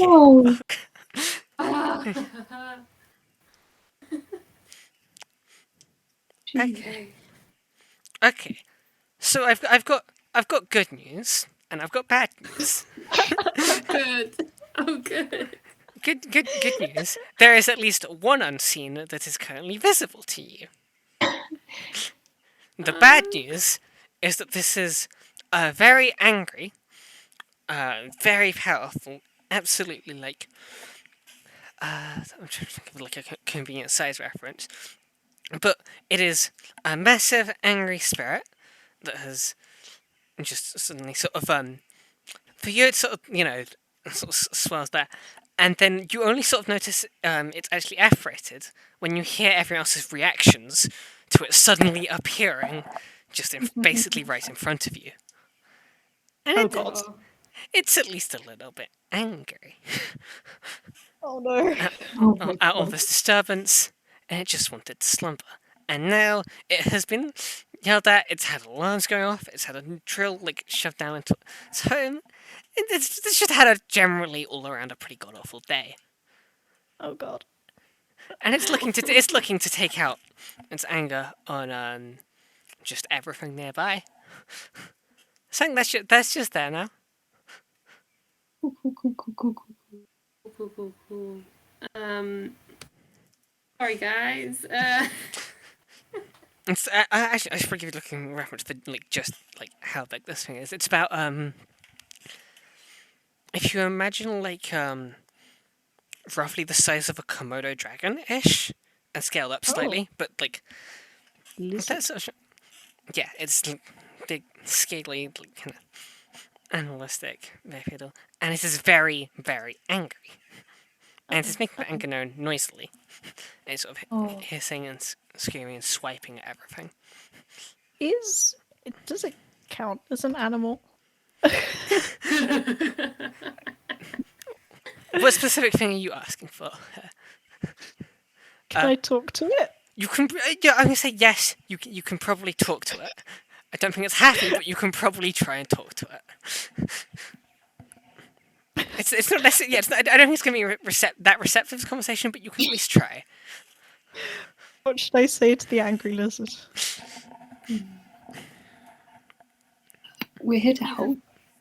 You can calm the lizard enough, then I might be able to use something like Dream Walk and try and see what it's thinking about. Mm. I can't. It's not really a willing party right now. No. All right. I don't really Drydy's trust gonna, my rolls right now. I'm gonna be honest.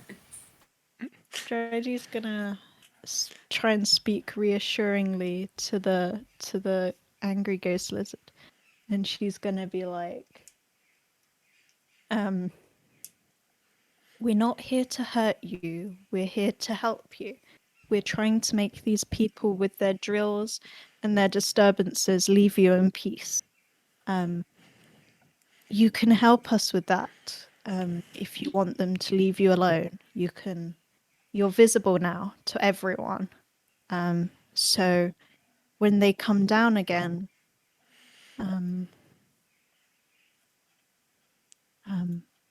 we can drive them off if we work together." I think I'm gonna say this is probably defy disaster. Yeah, for sure. You can probably roll it with charm, probably. I say so. Not yeah. So heart or spirit, even. That's Heart or spirit? I'll go with spirit because my spirit's actually While decent. talking to a spirit. Okay. Okay. Mixed beat. okay. So let me check the thing. So hard choice or successful. Okay.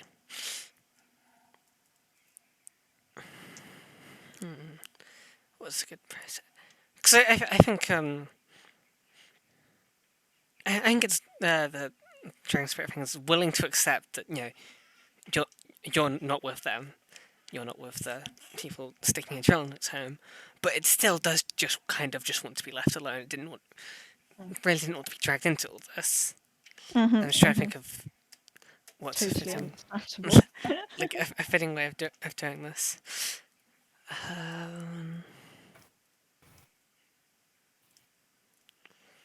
Yeah. Any other ideas? Sorry, I'm just realizing still you here. Um,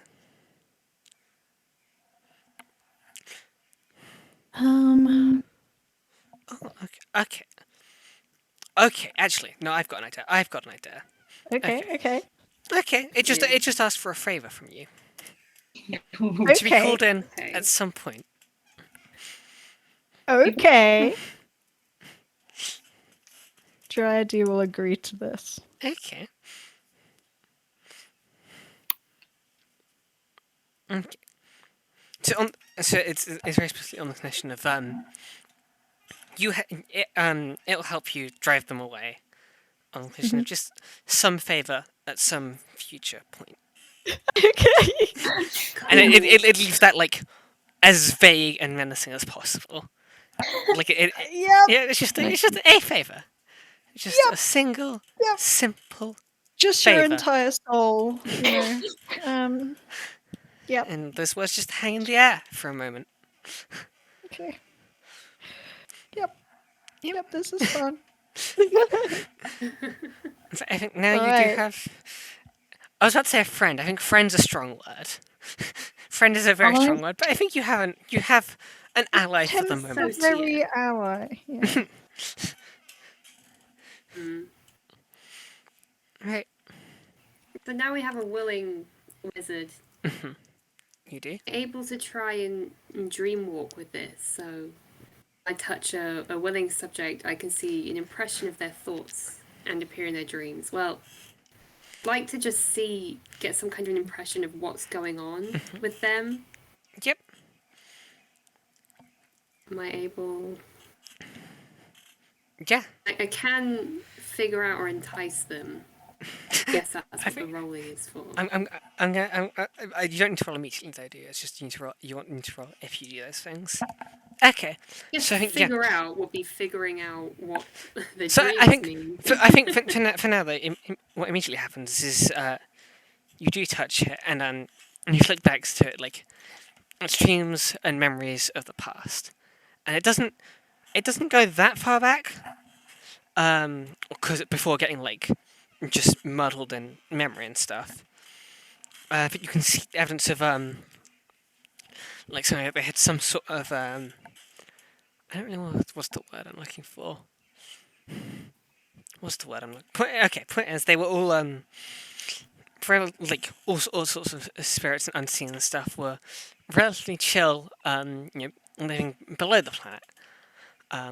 After like there's some vague thing that you don't really elaborate on what, and you can't really work it out from the memories, but you get the sense that this is all after something big happened, and none of them remember what happened before. And so that what's the word I'm looking for? But what is so they all relatively chill ones just exist and occasionally flicker up to the surface and mess with things like your Mac, and just keep an eye on things. And then someone shoved a drill right through the roof, and they've been having to spend like more and more effort just to try and keep everything stable and hidden and obscured. Because technically the drill's driven right through where all the artifacts and stuff and where all the unseen are, and it's just kept going, and they're having to spend more and more effort to try and keep up that facade of actually that they've reached. They've dug way past what they were intending to, because they just don't want to be disturbed. And now they've got deep enough that that's starting to break down too, and the unseen are just effectively just panicking because now there's just a drill stuck in the roof where they all are, and they really don't particularly want to be discovered. They don't want to know about what Totally happened because understandable. they don't want to tell anyone else. Yep. Also, they trusted me, and I exposed them. You exposed them to like 2 people. The archaeological dig wasn't your fault. Like there's a difference between like being aware that they exist and going, yes, okay, here's their house. You can just go and stick a drill in the roof. Those are two like very different orders of magnitude here. I see, yeah. So we really were along the right lines to try and get them to stop, huh? Feel a bit less bad about sticking a sword in the drill now. A little bit bad. Still a little guilty. Right. For the best. You're sitting, and then Jared, you start getting a sense from Cecil that the others on the drill are relatively, really relatively close to the airlock. Like they're going to be here in maybe a minute, and they're going to walk in all this, and you still in the middle of it.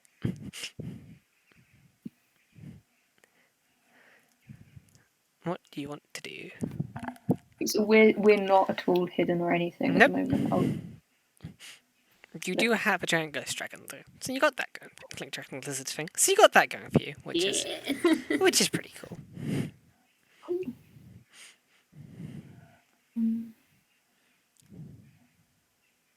sure. Just while you do a little debate,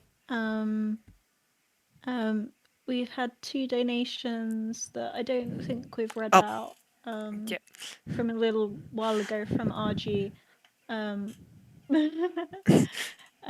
One for a totally awesome kazoo tune and one for a spin of the wheel, and that one specifically has a little reference to the blowhigh sharks. So thank The you best very friends. much, RG, Thanks so much, Archie. for more reward donations. How many songs did you ask for at this point? Like 3 or 4? At least. They're going to get their full-on interlude at this rate. Right. Okay. Doo-doo. Oh god. Okay. You've 3 songs. set up the scene for them to come and see with all the note and that. It's gonna be a bit spoiled if we're standing here in the middle, like sup. Yeah, we need to get out, I think. Yeah. Or at least like sort of dive over. I thought we'd already run back to the fence, but maybe I missed No, one. sorry It's if just also- you Oh yeah, we debated it, but I don't think we did it right. Yeah, no. Right. It's just you're busy sorting out the whole giant spirit, unseen dragon situation thing. Mm. Because also, to be fair, I don't think they could particularly claim offense as much as just sort of charge straight through it, which wouldn't be great for stealth.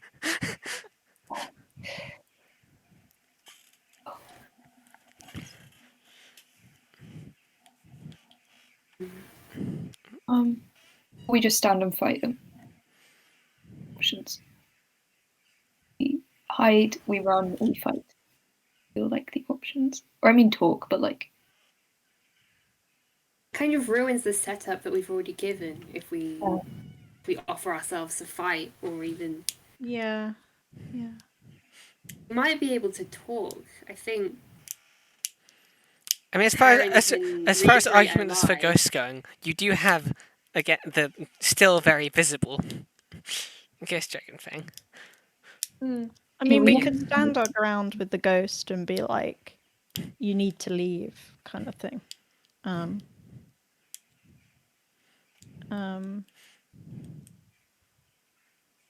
But I don't know how effective that would be. Have expert liar Heron in on this. Yeah. What do you We want can to try try it. It might end up with us fighting, but we can try it. I've tried it before, so Yeah, What are we trying to convince them this time though? that they need to stop digging here and that they need to leave.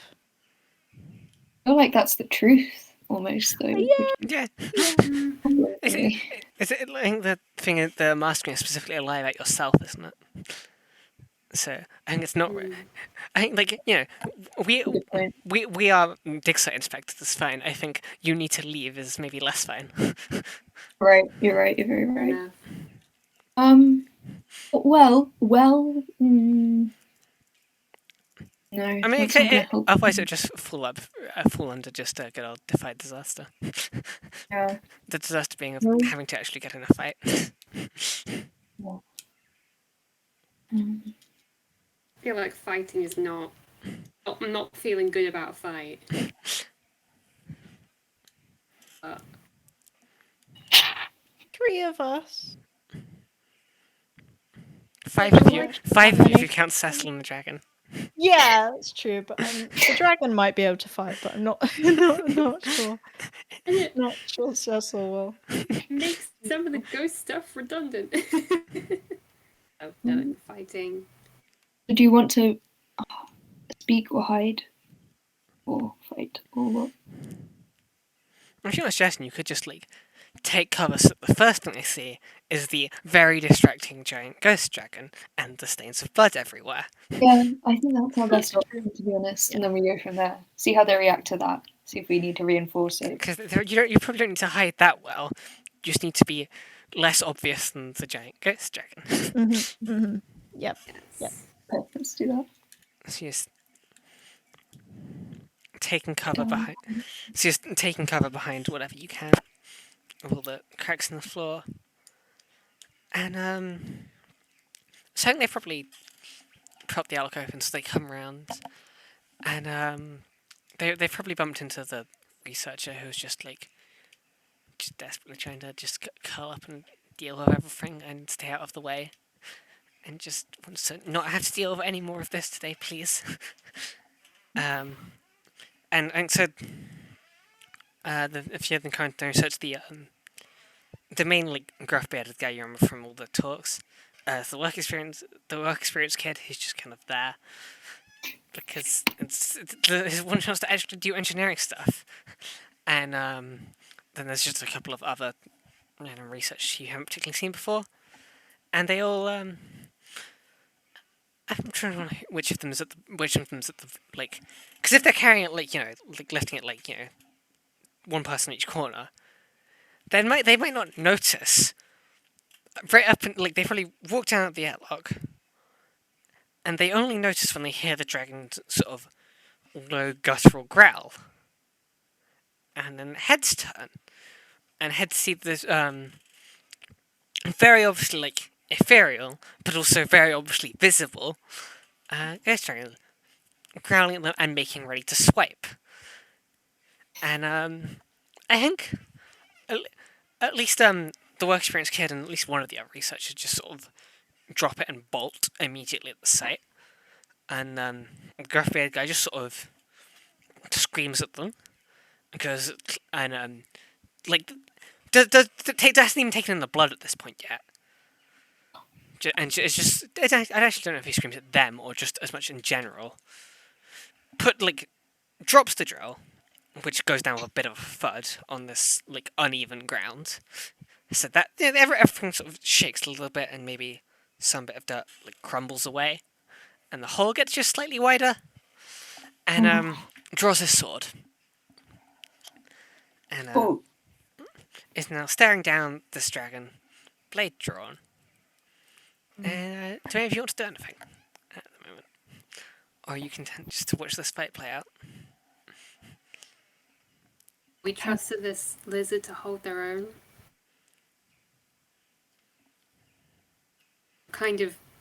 I would be the one to jump in, I think, if I witnessed this unseen hurt.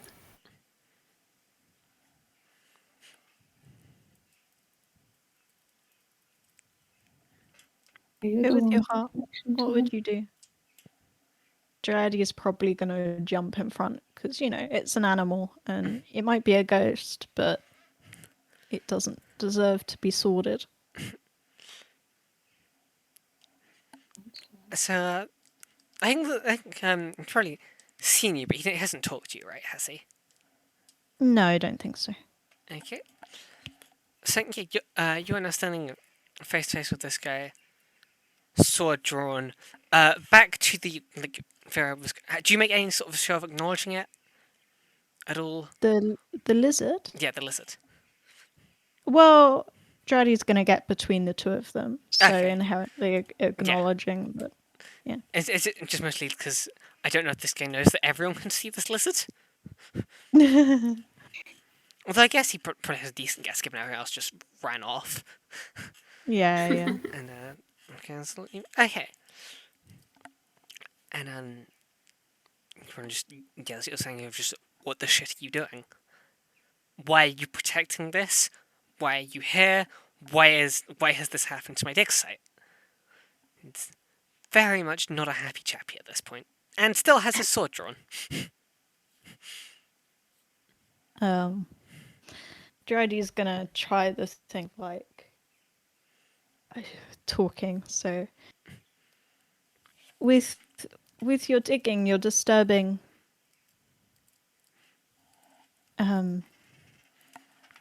things that are currently living down there. You're not.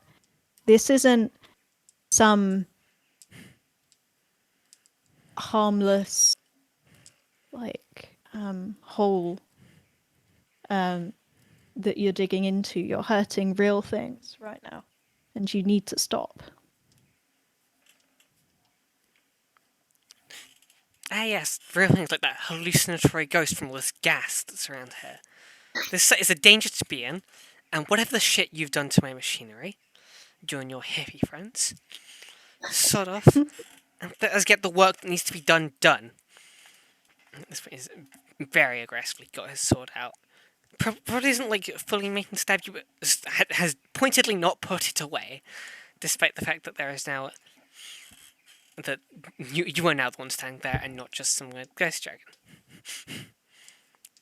Which he could have later. Girardi's not happy with this person's attitude, calling them a hippie and you know, not caring that they're disturbing things. So she's gonna start a fight.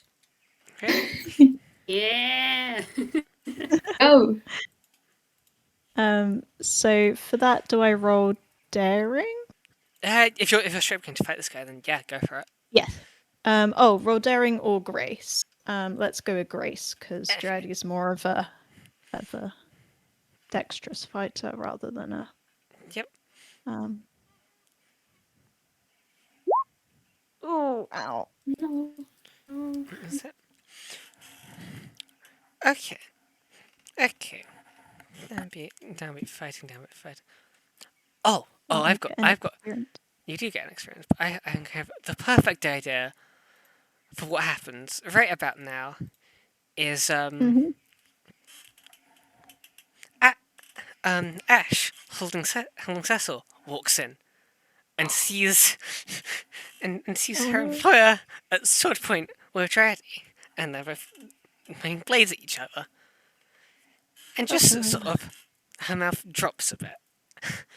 I think that I think that probably catches everyone by surprise to some degree or another. To be fair, but I think the boss is probably less caught up than you are, and I think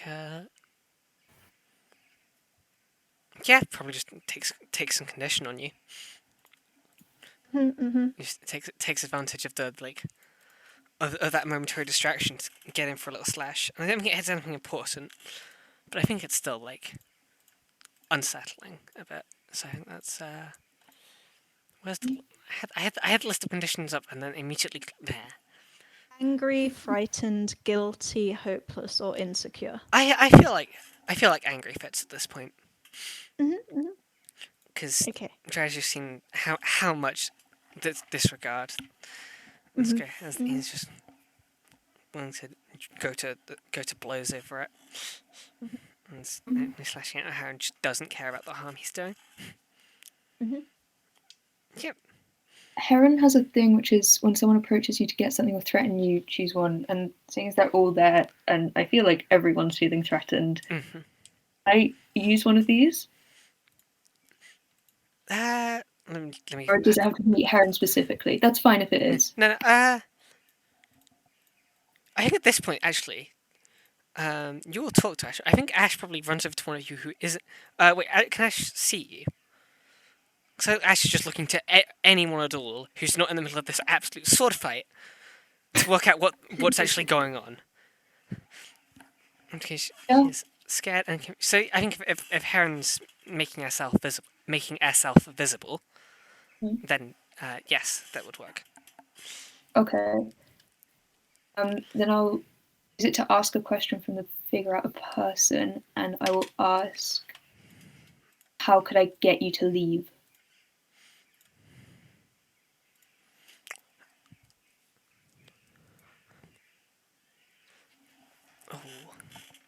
That's a good question. So I'm trying to think of the answer here. I think she doesn't explicitly say anything, but I think you can just pick it up from the between. She wants reassurance that by leaving she's not abandoning someone to their fate. And I don't think she yet cares like how best to word this. She doesn't want to see either of these people hurt. Right. Because she's come to care for Eddie, but also she doesn't particularly want her boss to get murdered for several reasons. Mm.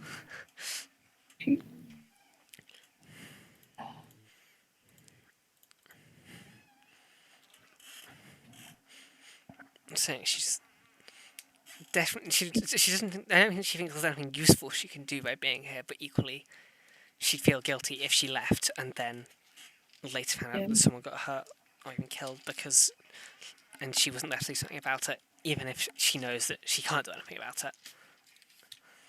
If that makes sense. Totally, that does make sense. I know that Heron can do anything this second, but I'm thinking. But yeah. So what's Amber doing during all this? I mean, Alex is like, Amber's probably just as like spellbound, I guess, by the whole thing. I think just readying themselves in case, weighing up the options of, I'm willing to draw my sword at this point, but I can take care of themselves, but also, do we want to kill this man? What will it take to get everyone to leave? Probably killing a guy is not it. We don't have You don't have to fighting kill doesn't him. have to mean you kill him. It just means We can just knock him out or incapacitate him in some manner. I feel like he's not to be reasoned with, but maybe Ash is, if some of the other people are. yeah, for his conviction and stuff. There's only so much you can do if no one else is willing to work with him.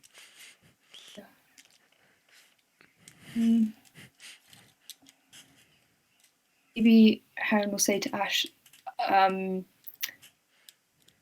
we don't want anyone to get hurt, but you are hurting people or hurting beings by being here, by doing what you're doing. We just need to explain that to you. Can you get gestures at her boss, whose name we don't know? You get him to. Sorry. No, sorry, I never actually asked anyone's name except Ash. Really didn't. I went to all this effort to I came up with a whole name scheme last night. I was really proud because it made way less effort for coming up with names, and then you forgot to actually use them. No, it's fine. It just made planning way easier as well, so it's not wasted effort. But yeah. I'll just sort of implore her to if you can get him to stand down, we can explain a bit more what's going on. We don't want to get anyone hurt here either. I don't know that I have anything to do for that. I'm just trying to speak. Yeah. Gosh, I wonder. I think she's probably at least she has no idea how should she go about approaching a lesbian, sort of just waving and flying to trying to flag him down, which is getting ignored. But I think she is now on your side for what it's worth. She's convinced that okay. They don't get anyone hurt. I don't want to get anyone hurt. Cool, good, okay. And she still has last shot though, who is now absolutely terrified at seeing Jody at sword point, and is just sort of jumping around, squawking a bit. And do you know what I mean? Not having the best time. Slightly stressed, bub. But yeah. Cecil, no. So Ash is just trying to. Is Heron saying specifically to Ash? Because there's probably still the works and stuff. People are probably still in earshot.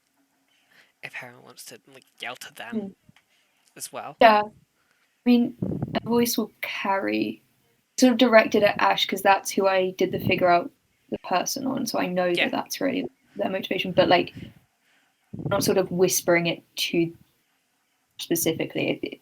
It was a general. Yeah, that makes sense. Okay. So they do sort of start to sort of looking at each other, looking at the absolute mess that has been made of the dig site, the broken drill, the ghostly dragon there, the writing in blood. And they sort of go, yeah, okay, maybe this shouldn't be disturbed. Yeah, cool. Yeah, maybe yeah, maybe that's a good plan.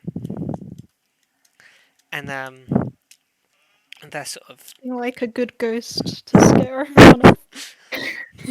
and they're sort of looking because no one really wants to try and start being the one to try and start coming down the guy with the sword.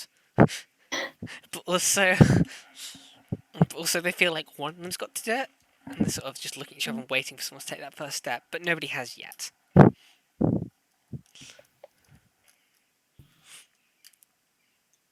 Oh, actually, okay, I have an idea. Right, so Ash still has that string on you from way earlier in the game, Charlie, and I think she's gonna like use that to offer you an experience to put down your sword. Ooh.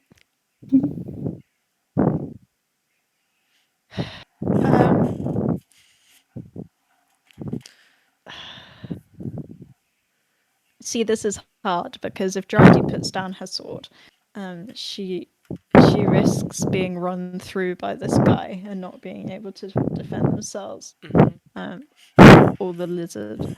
But also, like, she doesn't like want this to be a fight. Like, Yeah. they just want this situation to to be be dealt with. resolved. Yeah, like Ash is just sort of, might be saying something, but might also be giving a look of just trust me. I think I have this under Okay. control, and Okay. it's not particularly reassuring, but Okay. Drydy's gonna make the tough choice to raise her hands in like a surrendering gesture and put down her sword. And they'll say, let's talk. and I think the guy sort of goes, talk, and then is it like, is it about to go like just what is that sort of go on tangent of tirade, that's the word, of like, what is there to talk about, all this, and then Ash and everyone else interrupts, and just sort of goes, just look at this, look at everything, look. There is a literal, actual fucking ghost lizard here. Maybe this isn't all just rumor. Maybe there's something legit to this. Just like, maybe just a little bit. And then the work experience kid pipes up about how all the machines have been doing something messy. And the guy's like, he doesn't look convinced, but he looks at least a bit sort of. There's more hesitation in his actions than there was. I think he's at least like. Probably still has a hand on his sword, but it isn't actively swinging or anything. He's at least stopped for a moment. And sort of just like trying to make up his mind. And I think at this point, the dragons aren't particularly well known for their motivational skills, or their tact, or their ability to like peacefully resolve situations. And it's probably starting to like step around Charlie and trying to make an advance on this guy. And I'm trying to work out the best strategic way to resolve this. God, I feel like there's makes that beyond just words. And I'm trying to think. I'm trying because on the one hand, this guy's at least knowing that, like, yes, in theory he could continue to dig, but no one's supporting him. But on the other hand, this dragon is still walking towards him, and that's at the very least interesting. So I think at the very least he sort of takes a step back and moves his sword. I don't. I think there's at the moment there's still sort of a standoff. I don't think the dragon's committed to making a lunge against someone with a sword. I don't think he's willing to put his sword down at this point. But at the very least, nobody's in the process of killing each other yet. Right. I mean, we could try a different tack. We could say that, you know, we're going to report this to the academy, and he can either, you know, shut this down willingly now, or we go to the academy and get them to shut it down. We prove that we have the power to do that.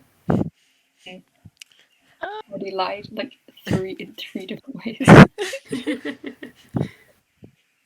I think the academy probably doesn't look that kindly on drilling in a way that pisses off a bunch of ghosts. Like, it's probably something where there is at least something you could do about it with the academy. At the very least, probably wouldn't be enthusiastic to hear about it. There we go. That's putting it.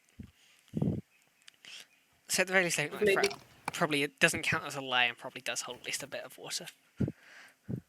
It gives like an ultimatum of like you can back out on your own accord, or you can get the academy to make you back out, and your career might be on the line. Yeah. It's like either you do the morally right thing here and stop, and it reflects well on you, and we tell that to the academy that you know you did the right thing, or you continue to dig, and then we tell the academy that you did the wrong thing. You risk being fired. You risk whatever consequences you get from keeping digging. Yeah. So I think you're offering this to him, and I think he's taking a little minute to weigh this up. And I think at this point, so Dame Francine pulls in is sort of it's not. I guess it is sort of psychic in a way. The way I can hit it. It's just you sort of get a sense of, go on, let me have him, let me deal with him. And it's XP. Asking XP to go. Yeah, no, don't leave this to the authorities. Leave this to the angry spirit. You owe a favor.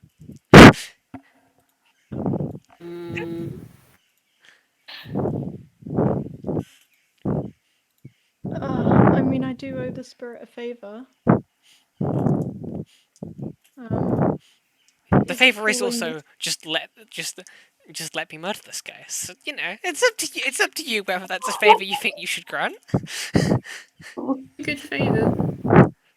Be worse. Be murdering you. I'm inclined to let the lizard dragon. I don't know. I don't know if it's listening. I think it just says and it just leaves what that is implied. Okay. I don't think it's explicit. I don't think that James is explicitly saying murder. It's just not saying murder. Okay. Drydy's gonna step aside because ultimately, they're always gonna side with the animal in the situation, because that's just what they're like.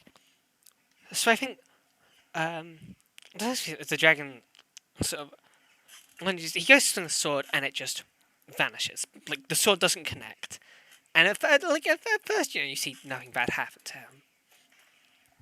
And so except for Amber, you can now see just a little swarm of unseen sort of slowly just following this guy around, and a couple of them like sneak out of the hole.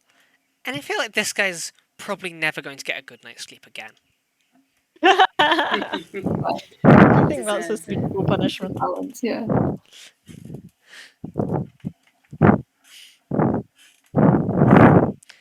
And the guy's and does a step back, and sort of feels like he's been shown mercy, which he'll probably agree with for another 2 hours or so until he tries to get back to sleep.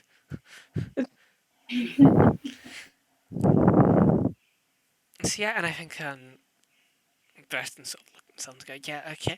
How about we agree to just not continue digging on the basis of don't want to have to explain all this? And they sort of just go to start packing up and sorting everything out and deal with the absolute mess that this is going to be to explain and clean up. What about the blood? Oh, because there's still the blood everywhere. Oh, Draddy's. I mean, it's a good outcome. Draddy's gonna, exchange nods with the dragon. You know, they've worked it out. Mhm. Good teamwork, and we should probably gather up some evidence of what's gone on to, complete our mission. Send a report back to the academy. You won't believe the night we just had. Yeah. Dear diary, tonight I met a lot of ghosts in a hole and a dragon. set up a horror scene.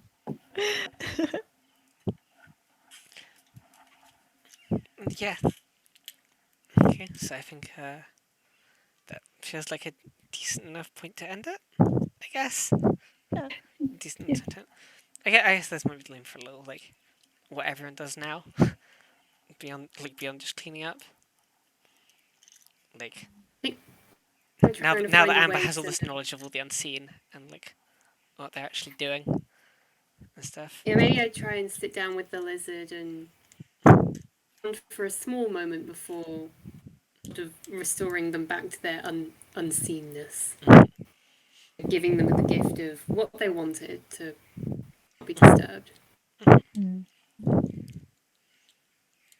If I just say that, that means I don't have to roll for it and Yeah. risk. You rolled like 2 times better than what? Rolled twice and they both failed. That's a really interesting. Yeah. So, So, yeah, I think that's what Amber's doing, Ben. What's Drade doing now, then? Beyond Probably, beyond getting Cecil back. Or Cecil. yeah, for sure. Definitely. Getting Cecil back. Immediately jumps in the nest and just curls up. And just Yep. passes out. Night, He night. is very tired. But she'll probably think about, like, if these people stop digging, then obviously when they leave, like trying to deal with like the environmental impact of what they've Of wrought. crashing a spaceship Well, into it. I don't know, it's yeah. not really crashing as much as landing without Landing a regard bit for where you're tricky. landing. Yeah. Yeah. And just Yeah. dealing So with clean up from all yeah. that. Yep. Yeah, so probably before their mission is like, entirely complete, and they go off this planet, it'll probably be like she'll do her best to kind of clean up what's left, get some of the crew to help her, like Ash and stuff. Yep. Okay. And what's Heron doing then? Friend's gonna bandage up wherever they from, and then go and try and find the researcher who they sent off. Oh, just make to sure the- they're Oh, okay. yeah. Try to find her and explain as they can what happened, and just like apologize for scaring her so much, and just sort of try and make amends there. I'm quite guilty about how the amount of times that they've lied to this one poor scientist who's just trying to. Oh. Just at least trying to make amends. Yep. I may probably find them just like just nursing a hot chocolate and curled up in blankets and just want to make everything go away. Yeah. I guess that's it for Thirsty Sword Lesbians then. Whew. We did it. Yeah. We I found know. out Thank you what so they were much, digging up, Hannah. and we Yeah. stopped them digging it up. Thanks so much to all of you. You've been amazing players. Thank you for running. Yeah, thank you for this, and thank you, Aries, for the art again. Yeah. because Thank you. That's Thank you right. so much Holy for sorting all this moly. out. It's so good. Thank That you was all for fun. watching. And Yeah. Yeah, you for watching. thank you everyone for donating. joining. Yeah. Yeah. I think that's we are up to date on donations, right? We don't have any more to read out. But yeah. No, we But did. yeah. Thank you very much. Do stick around because we've got an interlude and then code names next, right? Code names are wavelength. Yeah. And then after that, Okay. we're gonna have TED talks. Stick around for those. They're gonna be amazing. Absolutely I'm save so my hyped. TED Talks. I'm so hyped for them. Yeah. They're gonna be so good. But yeah. So yeah, we'll wrap up this segment. But we do have if you haven't got your full RPG fix, we do have another RPG tomorrow, and that's Rainbow Paranoia. And yeah, we'll be going straight into an interlude, which will be after like 5 minutes for me to prep stuff and for Finbar and I to set up. I'll be feeding Finbar food. So yeah, thank you everyone for joining us for this segment. And we'll see you again in a sec. Yep. You know, go get a drink, go to the bathroom, etc., and we'll be Just take a minute. To right back breathe. with you. Yeah. Ooh. Okay. Bye everyone. Bye. I don't know. Do we just leave the stream? Who's jumping up? Actually You taking can interlude? leave the ads going, and then Finbar will say when they're ready to switch. Cool. I guess I'll just stay in here and fill dead air for a bit then. Okay. See ya.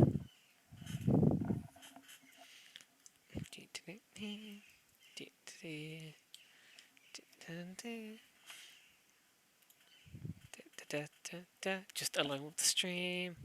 You should donate money. It's going to a good cause. It'll be very cool. I should not be allowed to sing. I should not have been given the power of being alone on call and singing. I should not have been left alone with a responsible adult. This is... Actually, I said that. There are very little things that could actually go wrong, to be fair. Beyond just me rambling to the stream. And just... Oh god, first 2 people. One of those people is me. Okay, the first 2 of you having to put up with me for a whole, 3 minutes until people who are actually ready to do stuff turn up. Amazing. This is peak content. I mean, we just had the 4-hour RPG and stuff, but no, this is the real tabletop right here. This is what you're all actually here for. Not for any of the actual RPGs or donation incentives. No. All of this is just going for me talking in cool for 5 minutes. Just Anyway, we haven't said that much in a thing, but do go donate to my ways. It's fair. It's going to an amazing cause. It's all, definitely worthy, and also it means we can get all the stretch goals and have 5 episodes of Monsters on a Cruise Ship and Tabletop Anime opening, both of which will be absolutely wild. They're going to be amazing. You should throw money towards them.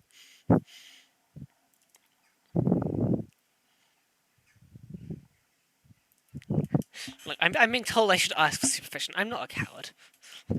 Look, just because I recognise that it's a bad idea to leave me unsupervised doesn't mean I'm going to stop being unsupervised.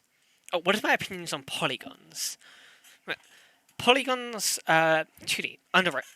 They're actually, honestly, I'm going to say something slightly controversial here. Most polygons are overrated. Hexagons, especially. Hexagons and triangles. They get far too much praise. It's hexagons, everyone's like, tactical wargame grids, amazing. They tessellate nicely and all that. And it's no. Speaking as a chemist, hexagons suck. Because they mean you have to draw just every single benzene ring. I've been doing this for 3 or 4 years now. I should be good at it. I'm absolutely not. I have to do it so often, and just no, stop, go back. Hexagons were a mistake.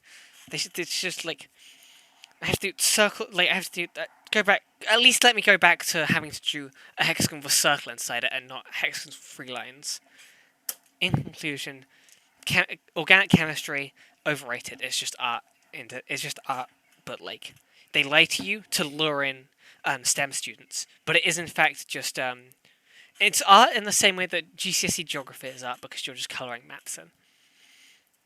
Which is to say, it's the least important part of art. And that's Finbar typing, which think means I'm going to be finally freed of my ability to just yell into a call and see what happens. Look, I'm just being left alone. People, it's amazing. How many poor decisions to be made. No, I will not take this chemistry. Look, okay. Without triangles, we might not have bridges, but are bridges that important? We already had boats. We didn't need bridges. We had boats, and if you wanted to get like between 2 high places, you had jumping. Bridges aren't necessary; they're a crutch. Okay, I've been told I need to stall for a few more minutes. Given that I am already doing that and just rambling into a call, that should be easier. See, archers now. Archers, decent enough shape. Yeah, semicircle. At least got. What if you have a car and need to cross the river? Well, then you made a mistake of having a car. That was your first mistake. Cars, environmentally polluting, just generally inefficient. They mean we have to stick roads everywhere. Nobody likes roads. Roads suck. Generally, cars, most overrated, most damaging invention ever. Like, just stop. No. We don't need cars. We can move beyond cars, we just get rid of all of them. Scrap them all, tear up the roads, we just have buses and trains. And move towards just public transport. That's what we need. It just makes everyone's lives way easier. And if we save all the money we're using for building all those roads and from getting all those cars, and we just invest that into better public transport. There we go.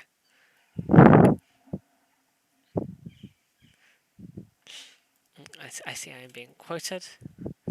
Amazing. Everyone. Oh, wait, there is a donation. That is what that donation noise is. Oh, hey, we have 15. Oh, okay, and now we have a ready Finbar. Amazing. I've finally. It's fine. I'm having so much fun just rambling and cool. It's amazing. I heard that you're rambling about chemistry. Is that right? Only indirectly. Okay, cool. That's fine then. It's just because hexagons, and I'm sick of having to draw hexagons. Oh, hexagons. Yeah, they're not good, are they? Exactly. I'm glad to see someone agrees. They're a bit of a mess. I used to want for this interlude. I don't know. I'm gonna say not at the start for ease of setup. I'll ask Ares. Depends on how they are doing food. So we'll just say no for the start. Okay, cool. Have you stopped streaming? I can do. If you want to jump That'd be lovely, thank you. Yep, I'll click the button as soon as you tell me that I can not click this button.